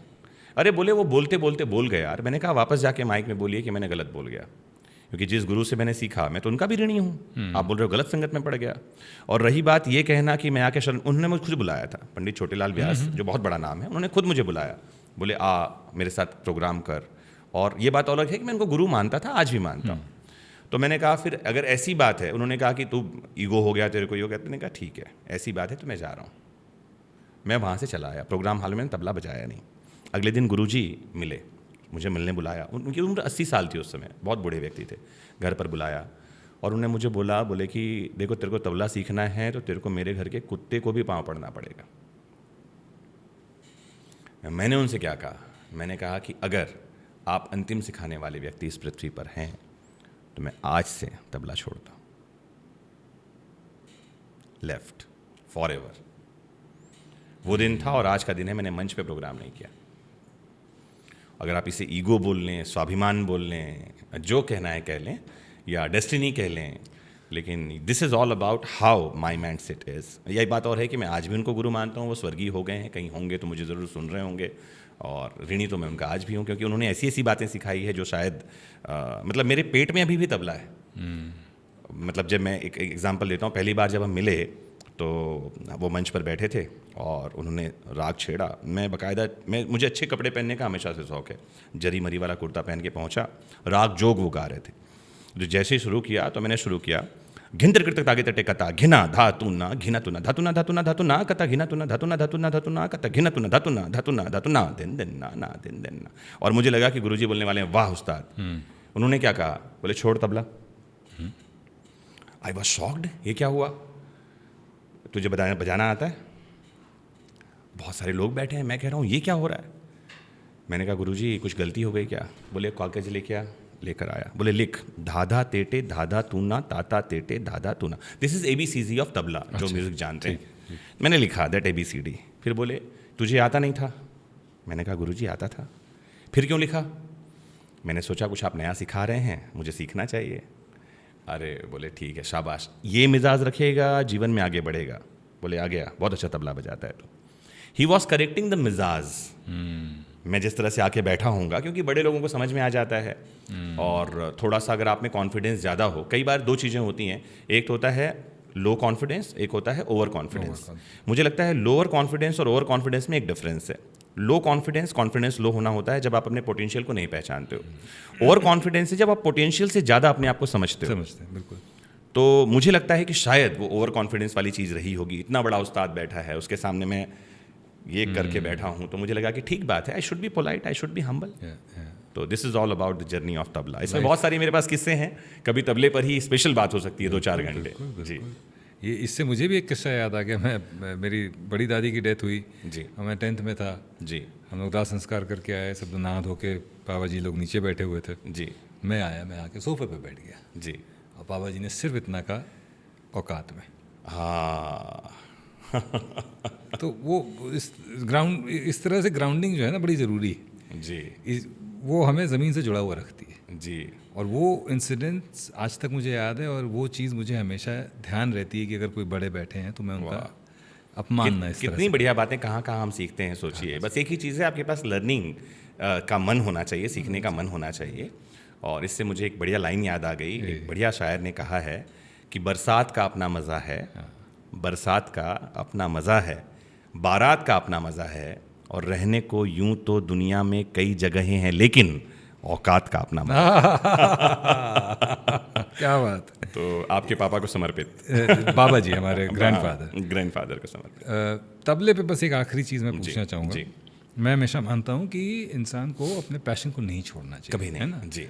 भले ही वो प्रोफेशन बने चाहे ना बने, करेक्ट है। वो पैशन आपको आपका जो भी प्रोफेशन हो उसमें मदद करता है हमेशा। आपका क्या सोचना है? मेरी सोच यही है कि एक्चुअली मैं कई बार ऐसे समझता हूँ कि म्यूज़िक जो है वो आपके ब्रेन सेल्स को ओपन करता है। कई बार लोग मुझे पूछते हैं कि मुझे लॉ के सेक्शंस कैसे याद हैं। मतलब एक बार मैं यहाँ एक हॉस्पिटल है, वहाँ 2016-17 में एडमिट हुआ, तो नर्स जो है वो ब्लड लेने आई, तो मैंने पूछा चेक करके बताना आईपीसी सीआरपीसी कितना है। तो नर्स ने जाके सीनियर से पूछा होगा, तो वो आ गए, बोले सर आप क्या ढूंढना चाह रहे थे? मैंने कहा मैं मजाक कर रहा था भाई, वो किताबों में सर्च आरबीसी डब्ल्यूसी तो सुना है, डब्ल्यूबीसी आईपीसी सीआरपीसी क्या है। तो लोग मुझे पूछते हैं कि सर आपको सारे सेक्शंस कैसे याद हैं, आपको केस लॉज कैसे याद हैं? तो मैं कहता हूँ कि ये तो नंबर्स हैं जिसको हम जीवन में खेल रहे हैं। तबले की दुनिया में मुझे बोल याद करने पड़ते थे, और वो बोल कैसे हैं, जिब्रिस काइंड ऑफ। जैसे मैंने भी आपको एक शब्द सुनाया, ऐसे कई शब्द हैं, दिन दिन तेटे तेटे धागे तेटे तागे तेटे कृदा तेटे धागे तेटे कृदा तेटे कत तेटे कृदा तेटे गद्दी गिना धा तेटे कृदा तेटे गद्दी गिना धा तेटे कृदा तेटे गद्दी गिना धा। ये वर्ड्स हैं, इनके कोई मीनिंग नहीं है। जब आप ऐसे मीनिंगलेस वर्ड्स को याद कर सकते हो, नाउ मीनिंगफुल चीज़ों को याद करना कितना मुश्किल है। कितना मुश्किल, सही बात। तो वो जर्नी मुझे लगता है कि कभी भी मुझे ऐसा समझ में आता है कि आपने जीवन में जो कुछ भी सीखा हो पैशनेटली, आंखें खोलकर, दिल खोलकर, वो कभी ख़राब नहीं जाता, आपको काम में आता है। तो अगर मुझे कोई कह दे कि मैंने 8 साल तबला सीखा वो ख़राब हो गया, ना, it is part of my blood. ये तो मैं हूँ, अब वो ख़राब कैसे हो गया?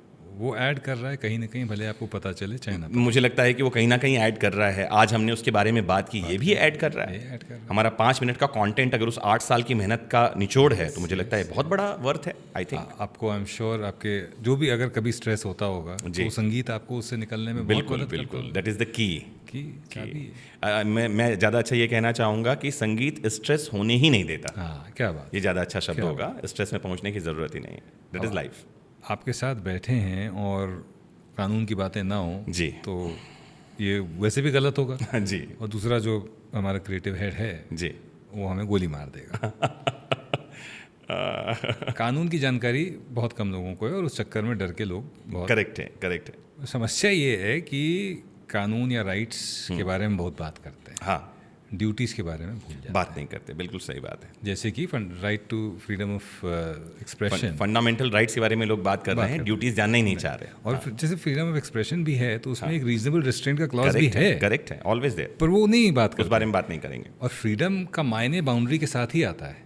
जैसे किसी ने एक बड़ा खूबसूरत एग्जाम्पल दिया था कि आप अपने घर में आज़ाद हैं, लेकिन अगर उस घर की दीवारें गिरा दी जाए तो आज़ादी नहीं रहेगी। वाह, वो आज़ादी इसीलिए है क्योंकि वो बाउंड्रीज। कितनी अच्छी बात है, बताइए।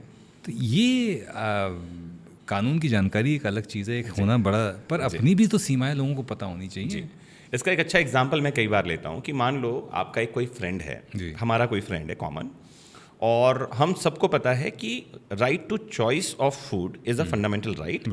आप क्या खाएंगे आप तय करेंगे, मैं क्या खाएंगे मैं तय करूँगा, ठीक बात है। हम समझदार लोग भी एक दूसरे का सम्मान करते हैं। हम इस ऑफिस से निकलते हैं, बाहर जाते हैं, और हमारा वो खास दोस्त सड़क किनारे बैठकर नाले में से कुछ निकाल के खा रहा हो, तो आप और मैं क्या बोलेंगे? वाह, तुमने फंडामेंटल राइट का यूज़ किया। नहीं, हम उसका हाथ पकड़ लेंगे, खास दोस्त है तो खींच के चांटा भी लगा देंगे, ये क्या कर रहा है, बदतमीजी। अगर बीमार है तो हम हॉस्पिटल ले जाएंगे। यही बात लागू होती है राइट टू स्पीच पर। हमको बोलने का तो अधिकार है, लेकिन अगर कोई ऐसी बातें बोल रहा है जो किसी के अगेंस्ट है, किसी रिलीजन के अगेंस्ट है, देश के अगेंस्ट है, किसी कॉन्स्टिट्यूशनल बॉडी के अगेंस्ट है, तो मुझे लगता है ये रेस्ट्रिक्शंस लोगों को खुद से समझ में आनी चाहिए, बताने की जरूरत भी क्यों पड़नी चाहिए। जैसे मैंने कहा कि नाले से उठाकर कचरा नहीं खाना, इसको समझाना क्यों पड़ना चाहिए। अगर किसी को समझाना पड़ रहा है, मुझे लगता है वो मेंटली डिस्टर्ब्ड आदमी है, उसको इलाज की ज़रूरत है, समझ की ज़रूरत नहीं है, ऐसा मैं सोचता हूँ। बिल्कुल, वो बाउंड्रीज तय करना बड़ा जरूरी है। बाउंड्रीज तय हैं ऑलरेडी। जैसे हमारे पास में आर्टिकल 19(1)(a) इंडियन कॉन्स्टिट्यूशन जो है, ये बात करता है fundamental right to speech and expression के बारे में। वहीं आर्टिकल 19(2) इंडियन कॉन्स्टिट्यूशन का ही है जो रेस्ट्रिक्शन के बारे में बात करता है कि आप धर्म के खिलाफ नहीं बोल सकते, आप देश के खिलाफ नहीं बोल सकते, सेडिशियस मैटर हो जाएगा वो। आप किसी इंडिविजुअल के अगेंस्ट नहीं बोल सकते ग्राउंडलेसली, क्योंकि वो डिफेमेटरी हो जाएगा, डिफेमेशन हो जाएगा। तो ये कुछ ग्राउंड्स हैं, रेस्ट्रिक्शंस हैं। हर राइट के साथ रेस्ट्रिक्शंस हैं। No right is absolute. जैसे एक बहुत बड़ा राइट हमारे पास में right to life, even that can be taken away. Article 21 Indian constitution कहता है हमारे पास राइट टू लाइफ है, और आर्टिकल 21 इंडियन कॉन्स्टिट्यूशन के पैराग्राफ 2 में ही लिखा है, with due process of law which is procedure established by law the life right to life can be taken away। फांसी यहीं हो रही है, क्योंकि कानून में लिख दिया है ऐसा करेंगे तो फांसी होगी। तो राइट टू लाइफ एब्सोल्यूट नहीं है, बाकी सारे राइट्स कैसे होंगे। तो ये जो राइट टू लाइफ एब्सोल्यूट नहीं है जी, ये क्या वो जो मर्सी डेथ्स मर्सी पिटिशन जाता है जिसको हम इच्छा मृत्यु कहते हैं, यूथनेशिया, यूथनेशिया, क्या उस पर भी लागू होता है? उस पर लागू होता है, बिल्कुल होता है, बिल्कुल होता है। Where I can give away my right to life Right if to I am life. suffering too हाँ, much. तो राइट टू लाइफ में एक्चुअल में भारत में थोड़ा सा इसके लिए ट्रेंड दूसरा है। जी। हम इसको एक बड़ा अच्छा पन्ना हमने खोला। जैसे यूरोपियन कंट्रीज़ में, नीदरलैंड्स में खासकर आज की डेट में, बेल्जियम में भी, वहाँ सुसाइड टूरिज्म स्टार्ट हो गया है। मतलब किसी को अगर मरना है तो आप बाकायदा पैकेज बुक कर सकते हैं, वहाँ जाइए, सी ऑफ पार्टी होती है, फैमिली फ्रेंड्स को ले जाइए, सबको सी ऑफ कीजिए, रात को सोने जाएंगे तो डॉक्टर इंजेक्शन लगा देगा, सुबह आप डेड उठेंगे। तो this is all about suicide tourism, और वहाँ राइट टू लाइफ को इस तरह से वो लोग चेरिश कर रहे हैं। भारत में अभी ये नहीं है। और कोई भी जा सकता है, एनीवन कैन गो देयर। तो इसका प्रचार ना हो जाए हमारे माध्यम से, लेकिन ठीक है, इन्फॉर्मेशन शुड बी देयर। लेकिन भारत में ये रेस्ट्रिक्टेड है। हमारे पास 2 तरह के यूथनेशिया की बात की गई है, एक्टिव एंड पैसिव। एक्टिव का मतलब है जहाँ कोई इंजेक्शन लगा रहा है, कुछ जहर दिया जा रहा है, इस तरह से अगर किसी को मारा जा रहा है, अगर मैं खुद अपने खिलाफ करूंगा तो ये सुसाइड है, कोई दूसरा करेगा तो ये कल्पेबल होमिसाइड है। तो हमारे यहाँ पर में पैसिव यूथनेशिया को परमिशन है। Aruna Shanbaug versus Union of India का एक केस है, जहाँ सुप्रीम कोर्ट ने कहा कि अगर किसी की लाइफ में ऐसा कोई सिचुएशन है जहाँ उसको सपोर्ट सिस्टम से जिंदा रखा गया है और आप सपोर्ट सिस्टम हटा लें और वो मर जाए तो कोई प्रॉब्लम नहीं है। ये यूथनेशिया भारत में मान्य है। Active euthanasia is not permissible. Means right to life does not include right to die. एक और जो आज के दौर की बहुत बड़ी समस्या है, जी, फेक केसेस। ऐसे में इंसान के राइट्स क्या हैं और कैसे बचा जा सकता है? अगर मेरे ऊपर किसी ने, फॉर एग्जांपल, मैं एक केस ही किस्से ही बताता हूँ, और मैं पीछे हट गया, थैंकफुली बच गया मैं। हाँ, एक ऑटो में से, चलते ऑटो में से किसी ने नारियल फेंका, इतना नारियल, ओके, हाँ, जो नारियल पानी पीते हैं, वाला ऐसे उठा के फेंक दिया। मेरी गाड़ी पीछे थी। हाँ, मैंने ड्राइवर को बोला इसके साइड में लगाओ।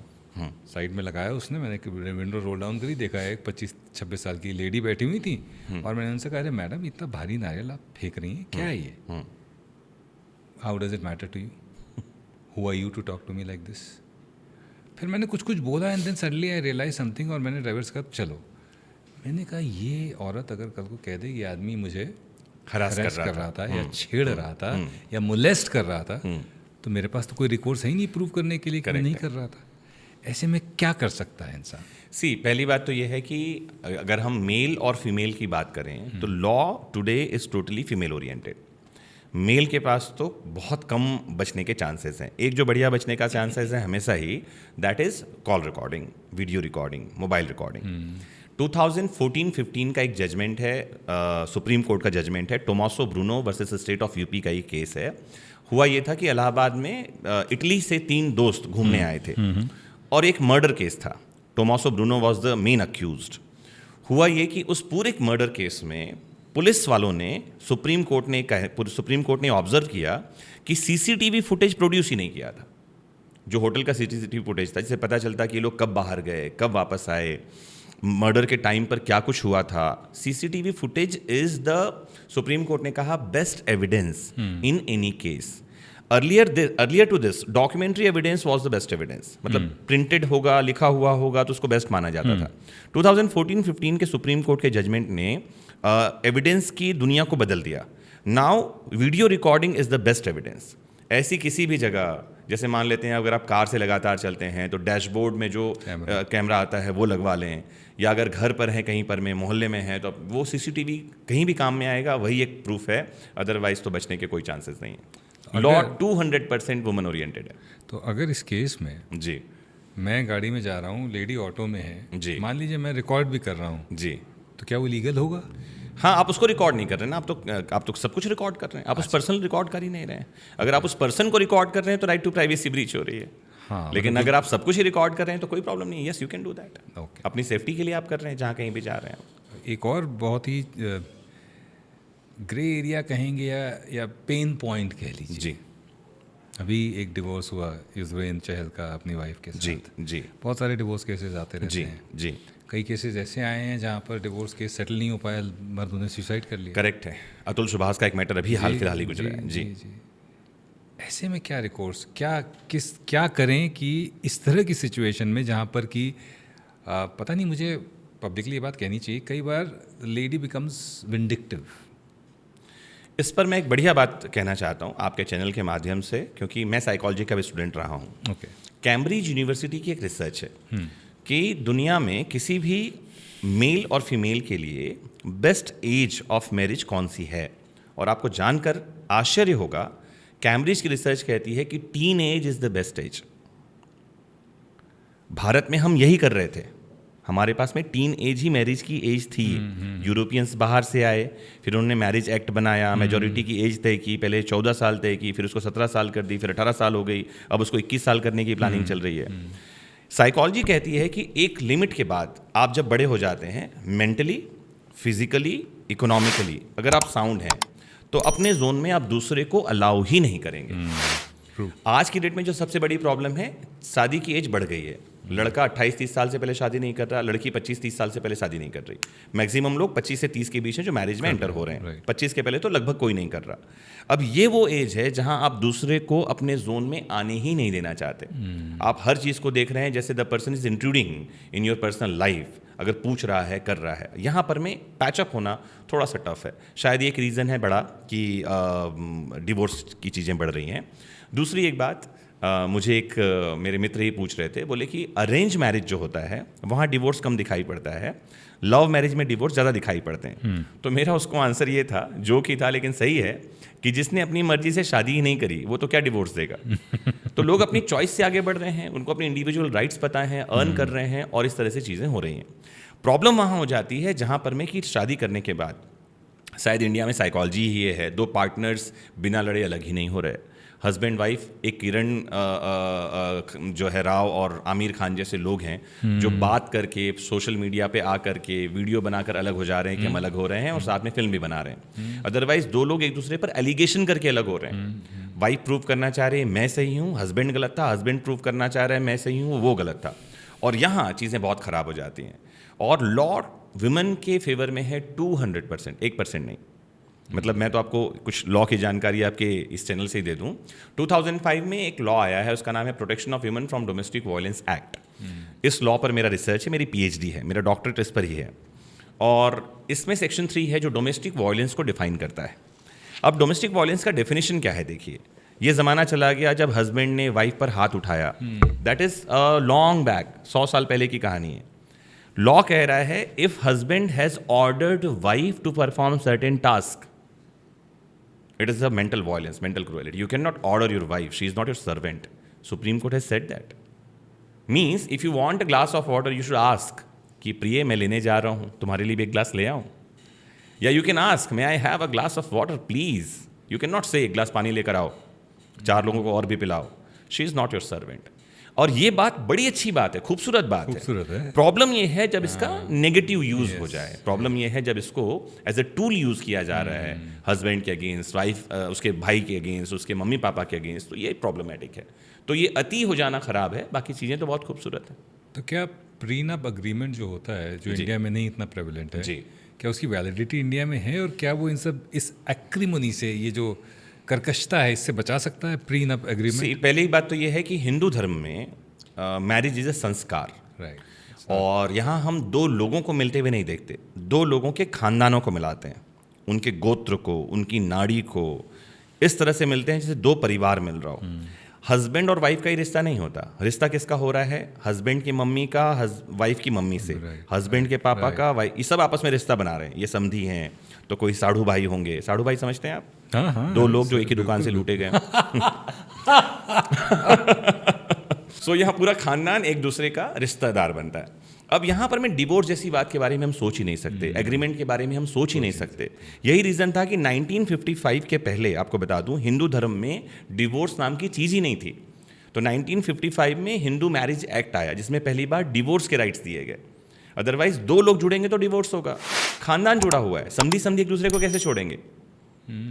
तो इसका मतलब है कि 55 से पहले हिंदू परिवारों में डिवोर्स होते ही नहीं थे, प्रोविजन ही नहीं था, लॉ ही लीगली। नहीं था। मतलब आप अलग होना चाहो आप हो जाओ, हाँ। पर ऐसा कोई लीगैलिटी नहीं है कि आपको हम अलग 1950 हिंदू धर्म में ही, जैसे मैं हिंदू बताऊं धर्म में तो आपको, है ही नहीं, एक हाँ। अच्छी बात बताता हूँ, आप सनातन धर्म कह लीजिए, जो कहना है कह लीजिए, भारतीय संस्कृति कहना ज़्यादा अच्छा होगा। भारतीय संस्कृति में मान्यता ये थी कि पति और पत्नी ये 7 जन्म के लिए साथ हैं। बिल्कुल। तो डिवोर्स कैसे काम करेगा? तो मरना भी नहीं छोड़ रहा। मतलब if you are saying that I am going to die in order to leave you, no, she और he is going to marry you in next birth. You cannot leave. Even death cannot do anything. How divorce is going to play the role? How it could be? So prenup agreement आप कह रहे हैं कि Indian context में इसकी legality ही नहीं है? नहीं है। ओह। तो मैरिज के संबंध में ये काम ही नहीं कर रहा, और अगर कर रहा है तो कहीं पर में मुस्लिम मैरिज में कर रहा है, क्योंकि मुस्लिम मैरिज जो है वो एक कॉन्ट्रैक्ट है, और ये तो लॉ वाले बच्चे ही पढ़ते हैं कि Hindu marriage sacrament and Muslim marriage is a contract. लेकिन वहाँ जो कॉन्ट्रैक्ट हो रहा है, उस कॉन्ट्रैक्ट में भी जो शादी करने वाले लोग हैं उनको उस बारे में बहुत डिटेल पता ही नहीं है, वर वधू को बता ही नहीं रहे। जो एग्रीमेंट बन रहा है वो एग्रीमेंट कोई और बना रहा है। दोनों को, जैसे आप फिल्मों में देखते हैं ना, पूछा जाता है कबूल है, तो क्या कबूल है पूछ रहे हैं लोग, समझ रहे हैं एक दूसरे को, हाँ मुझे कबूल है, नजरें झुका करके। नहीं, वो एग्रीमेंट के terms and condition, whether you are agreeing with that. आपने पढ़ा ही नहीं है वो अग्रीमेंट क्या है। तो अग्रीमेंट वहाँ हो रहा है, लेकिन वहाँ उनको पता ही नहीं है। यूरोपियन कंट्रीज़ में अब ये चलन में है कि एग्रीमेंट कर रहे हैं लोग, और मुझे लगता है कि हाँ, ये एक अच्छा कल्चर आप बोल सकते हैं मॉडर्न टर्म्स में। अदरवाइज जब आप समझ रहे हैं कि संस्कार है तो शायद यही बढ़िया है। अब इस पर रिसर्च की ज़रूरत है, मुझे लगता है। हाँ, इस पे तो it requires research. It requires research. अब क्योंकि लॉ की बातें चल रही हैं और लीगल राइट्स की बातें चल रही हैं, जी, तो जैसे डीप फेक वीडियोज़ बहुत बनते हैं जी, तो अगर किसी लड़की का या मेरा ही बन जाए डीप जी, फेक वीडियो, जी, तो मेरे पास क्या रिकॉर्ड्स? पहली बात तो ये है कि डीप फेक जो है अभी ये तो शुरू नहीं हुआ, अभी तो ये बहुत, मतलब मुझे लगता है कि चाइल्डहुड है अभी डीप फेक का। ओके। आने वाले टाइम में सबसे बड़ा डर उन लोगों के लिए है जिनकी आवाज़ सोशल मीडिया पे है, जिनका फेस सोशल मीडिया पे है, जिनका बॉडी लैंग्वेज सोशल मीडिया पे है, जिनकी मल्टीपल इन्फॉर्मेशन सोशल मीडिया पे है। जब इनका फेक बनेगा तो ये थोड़ा सा असंभव हो जाएगा साबित करना कि मैं नहीं हूँ, क्योंकि उसके लिए फॉरेंसिक साइंस को डेवलप होना पड़ेगा, क्योंकि वो रिकॉर्ड कहाँ भेजा जाएगा? डेवलप है ही नहीं। मतलब ऑफेंडर्स जिस लेवल पे सोच रहे हैं सरकार या फॉरेंसिक डिपार्टमेंट के लोग, उसके 50% में नहीं सोच पा रहे। कि बुद्धिमान लोग तो अपराध करने चले जा रहे हैं, प्रॉब्लम ये है। समझदार आदमी जो है उसकी समझ ही वहाँ नहीं जा रही, तो उसको बड़ा टफ हो जाएगा साबित करना, क्योंकि एक ही चीज़ है, फॉरेंसिक साबित करेगी कि आपकी आवाज़ ये है या नहीं है। जैसे एग्जाम्पल के लिए कई बार मैं स्टूडेंट से इस बारे में बात करता हूँ कि मान लो किसी की कॉल रिकॉर्डिंग आपने कोर्ट में रख दी और कहा कि इस आदमी ने मुझे धमकाया है, वॉइस मैच भी कर रही है, तो ये क्या साबित हो जाएगा कि ये आदमी अपराधी है? इसका आंसर है नहीं। उसका रीज़न है कि अमिताभ बच्चन साहब की आवाज़ उनसे ज़्यादा अच्छा बहुत सारे लोग निकाल रहे हैं। मैं रिपीट कर दूं, उनसे ज़्यादा अच्छा। बिल्कुल सही कह रहे हैं। कई बार आप अमिताभ बच्चन साहब की ओरिजिनल आवाज़ सुने और किसी की निकाली हुई आवाज़ सुनने लगेगा ये ओरिजिनल है। जैसे आपने शायद सुना हो, अगर आप गूगल करेंगे तो बहुत सारे लोगों को दिखाई पड़ेगा ये। अमेरिका में जब चार्ली चैपलिन जिंदा थे तब उस समय कॉन्टेस्ट हुआ, लुक लाइक अ चार्ली चैपलिन, और आपको जानकर मजा आएगा, चार्ली चैपलिन इतने बड़े दिल फेंक थे या मजाकिया व्यक्ति थे। He participated in the competition, he filled the form, he stood third. He participated and he stood third, look like Charlie Chaplin. तो कैसे, यही डीप फेक की कहानी है। मैं उस समय को आज से लेकर आ रहा हूँ, जब कोई अमिताभ बच्चन की आवाज़ में किसी को धमकी दे दे, मतलब कोई अगर अमिताभ बच्चन की आवाज़ निकाल पा रहा है तो जनसाधारण की आवाज़ भी निकाल पाएगा ना। और ये अब AI बढ़िया कर रही है। लोगों को कॉल करके बोला जा रहा है कि आपका कोई पड़ोसी हमारे यहाँ, आपके पिताजी एडमिट हैं, पैसे भेज दीजिए, और लोग इमीडिएट पैसे ट्रांसफ़र कर दे रहे हैं। ऐसे वाले किस्से रोज़ ही आ रहे हैं हमारे पास में। जैसे जब मेरा सोशल मीडिया प्रोफाइल जब हैक हुआ, मेरे फेसबुक, इंस्टाग्राम और यूट्यूब सब हैक हो गए थे एक समय। और जैसे ये हैक हुए तो जनरली लोग क्या करते हैं, नोन लोगों को ऐड करते जाते हैं और ऐड करने के बाद उनसे डिमांड करते हैं पैसों की। तो मैंने फेसबुक पर एक पोस्ट डाला और पोस्ट में मैंने ये लिखा कि मेरे अकाउंट्स हैक हो गए हैं, अगर किसी अकाउंट से मैसेज करके आपसे पैसे मांगे जाएं तो प्लीज़ मुझे मिल कर दीजिए। लोग कहते हैं ना हमने ट्रांसफ़र कर दिए, भैया तुम इतना चाहते हो मुझे तो लाकर मिल कर दो। मैं तो यहीं उसी शहर में हूँ। मुझे लगता है लोगों को अवेयर हो जाना चाहिए, ऐसे फेक चीज़ों से लोग बच पाएंगे। थोड़ा सा अवेयरनेस, थोड़ा सा विट, प्रेजेंस ऑफ माइंड काम कर ले। एक मैं अच्छा एग्जाम्पल देता हूँ अपनी बात, फिर यहाँ पर मैं क्लोज करता हूँ। बीच में ऐसा हुआ कि मैं अपने घर पहुँचा, मेरा प्रैक्टिकल एग्जाम्पल, पर्सनल एग्जाम्पल, शाम को 6 बजे के आसपास मेरे पास एक कॉल आया। जिस पर्सन ने कॉल लगाया बोले मनमोहन जी बोल रहे हैं। मैं बोला हाँ बोल रहा हूँ। उसने पूछा बोले आप घर पहुँच गए? मैंने कहा हाँ जस्ट अभी पहुँचा हूँ। अब ये कोई पूछ रहा है, मतलब ये है कि आदमी मुझे जानता होगा या पता होगा, निकल गया होगा, कोई नोन होगा। अब सोचिए कितना रिसर्च उनका होता है कि 6, साढ़े 6, 7 बजे घर पहुँच रहा होगा आदमी ऑफिस से, तो पूछ रहा है घर पहुँच गए? मैंने कहा जस्ट पहुँचा हूँ। तो बोले आपके भाई साहब ने कहा है आपके अकाउंट में 1 लाख रुपये डलवाने के लिए। तो मैंने कहा ट्रांसफ़र कर दीजिए। बोले अकाउंट डिटेल आप भेज दीजिए, मैं आपको एक लिंक दे रहा हूँ। अचानक से पता नहीं मेरा प्रेजेंस ऑफ माइंड जागा। मैंने कहा कौन से भाई साहब ने? सही है, बिल्कुल। और वो उधर से क्या बोल रहा है, पैसे ट्रांसफ़र करने हैं कि नहीं करने हैं? और मैंने इधर से कहा मैंने उसको 4 गालियाँ सुनाई। मैंने कहा कि गलत आदमी से ये सब करना मत, मैं तेरा नंबर अभी रजिस्टर कर रहा हूँ साइबर क्राइम में। उसने फ़ोन काट दिया और फ़ोन स्विच ऑफ है अभी तक उसका, वो फ़ोन नंबर बंद। अब सोचिए वो 1 सेकंड में अगर माइंड नहीं काम करता, it is all your presence of mind. जिस तरह से वो बात कर रहा था और इस तरह से चीज़ें चल रही हैं, हमको अवेयर रहने की ज़रूरत है। अननोन कॉल को उठाने की ज़रूरत नहीं है, खासकर कोई पैसे दे रहा है बिना मतलब तो क्यों दे रहा है, एक बार पूछने की ज़रूरत है। और मुझे लगता है कि इतना थोड़ा अवेयरनेस होगा तो हम बच पाएंगे इन सब चीज़ों से। इसी पे जुड़ा हुआ एक फॉल्स एलिमनी वाला भी वो है सवाल। जी जी, उसमें कोई रिकोर्स है क्या, या कैसे? उसमें रिकोर्स है एक्चुअली। 2 तरह की बातें हैं। पहला तो महिला जो अपने हस्बैंड से कह रही है कि मुझे एलिमनी चाहिए जी, वो हमेशा एलिमनी तब मांग सकती है जब वो अलग रह रही है। ठीक है। अलग रहने के लिए उसके पास ग्राउंड्स होने चाहिए, मतलब अपनी मर्जी से अलग नहीं रह सकती। ग्राउंड्स क्या होंगे कि उसको टॉर्चर किया गया, उसके साथ क्रुएलिटी की गई, उसको खाना नहीं दिया जा रहा, मेंटल, फिजिकल, सेक्सुअल किसी तरह की क्रुएलिटी उसके साथ हुई है तो अलग रहेगी। अलग रहने के बाद वो एलिमनी की डिमांड करेगी। अगर पहले से ही, जैसे सीधी सी बात तो यह है कि कई बार जो है किस तरह से आदमी शादी करने के बाद ये सोच के रहेगा कि मेरी वाइफ अलग हो जाएगी, एलिमनी लेकर आएगी। एक मेरे मित्र हैं, परिचित हैं, उनके यहाँ शुरुआत में ऐसी कुछ बातें हुई कि महिला ने उनको कहा कि मैं तो तुम सबको जेल भिजवा दूंगी। वंस शी सेड, किसी घर में बहस हुआ, बहस होने पर महिला ने ये कहा तो उन्होंने मुझे कॉल लगाया। तो मैंने कहा सबसे पहला काम, मैंने कहा मुझे नहीं पता कि तुम्हारे बीच में क्या चल रहा है, मैं जानना भी नहीं चाहता क्योंकि तुम भी रिस्पेक्टेबल हो, वो भी भाभी बोल रहा हूँ मैं उसको। मैंने कहा सबसे पहला काम ये करो कि घर में जहाँ कहीं हो सकते हैं वहाँ CCTV लगा लो सबसे पहला, और कॉल रिकॉर्डिंग के साथ वाली, क्योंकि कल के दिन अगर किसी तरह की बात होती है तो तुम्हारे पास प्रूफ रहे।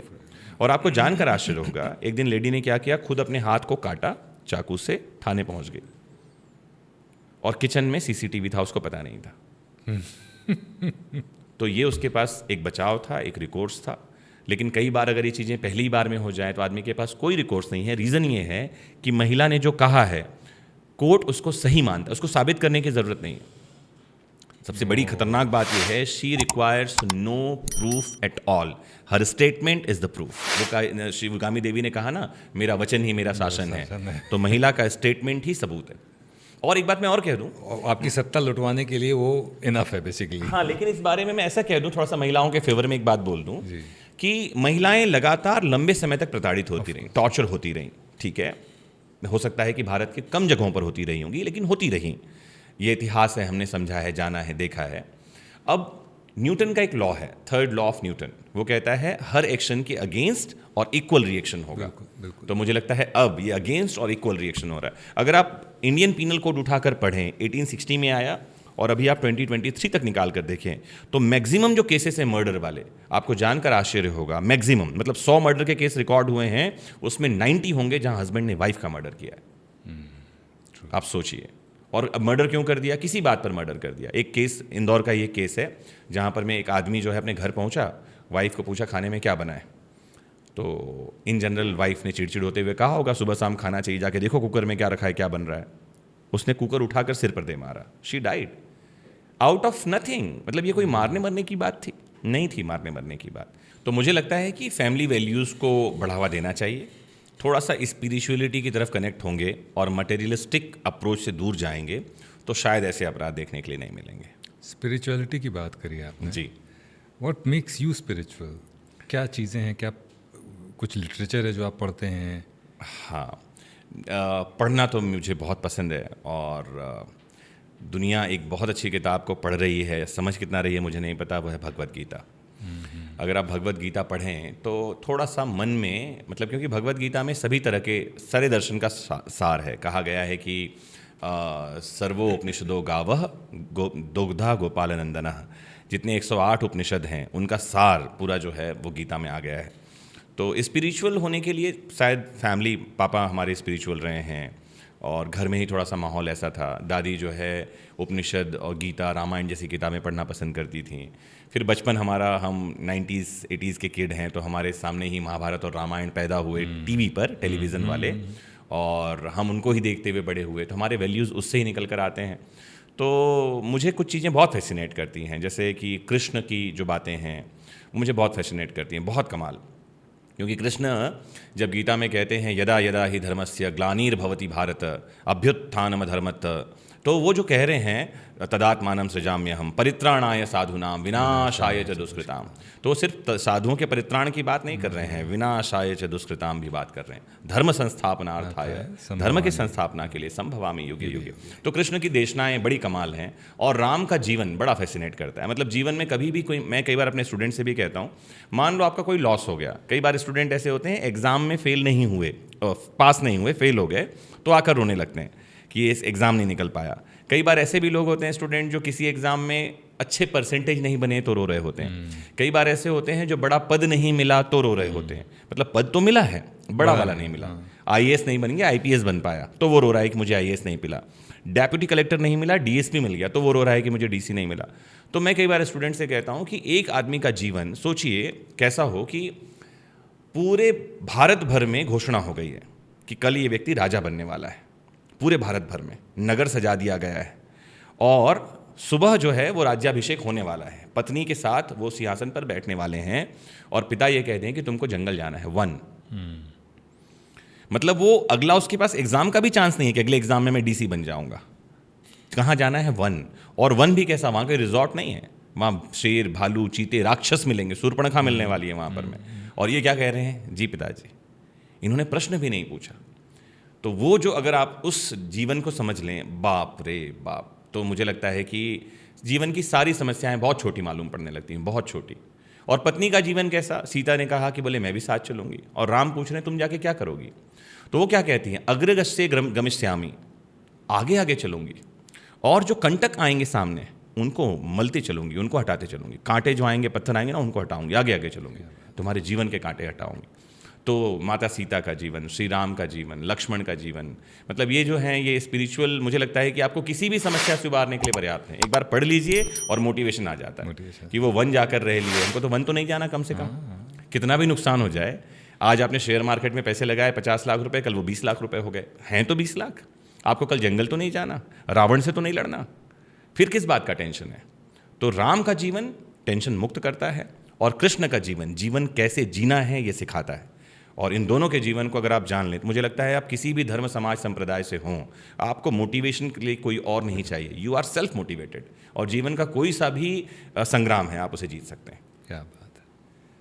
30 किताबें लिखी हैं आपने जी, लेकिन सब law, and still counting, and still counting. हाँ लेकिन सब लॉ के ऊपर। जी कुछ जीव, अब क्योंकि आपका जीवन का दर्शन जो है जी और जीवन की समझ वो इतनी अच्छी है, जी। कोई विचार है जीवन पे कुछ किताब लिखने? 2 बढ़िया किताबों पर काम चल रहा है। क्या बात। और एक तो मेरे प्रिय कृष्ण से ही रिलेटेड है, उनकी देशनाएं, उनकी सीख को मैंने वर्ल्ड थिंकर्स जो हैं, मतलब दुनिया भर में कौन कौन उस एक ज़मीन पर क्या सोच रहा है, उससे मिलाकर मैंने कुछ एक नया तैयार करने की कोशिश की है, जिसमें गीता, कंप्लीट गीता को 9 अध्यायों में बांटा है।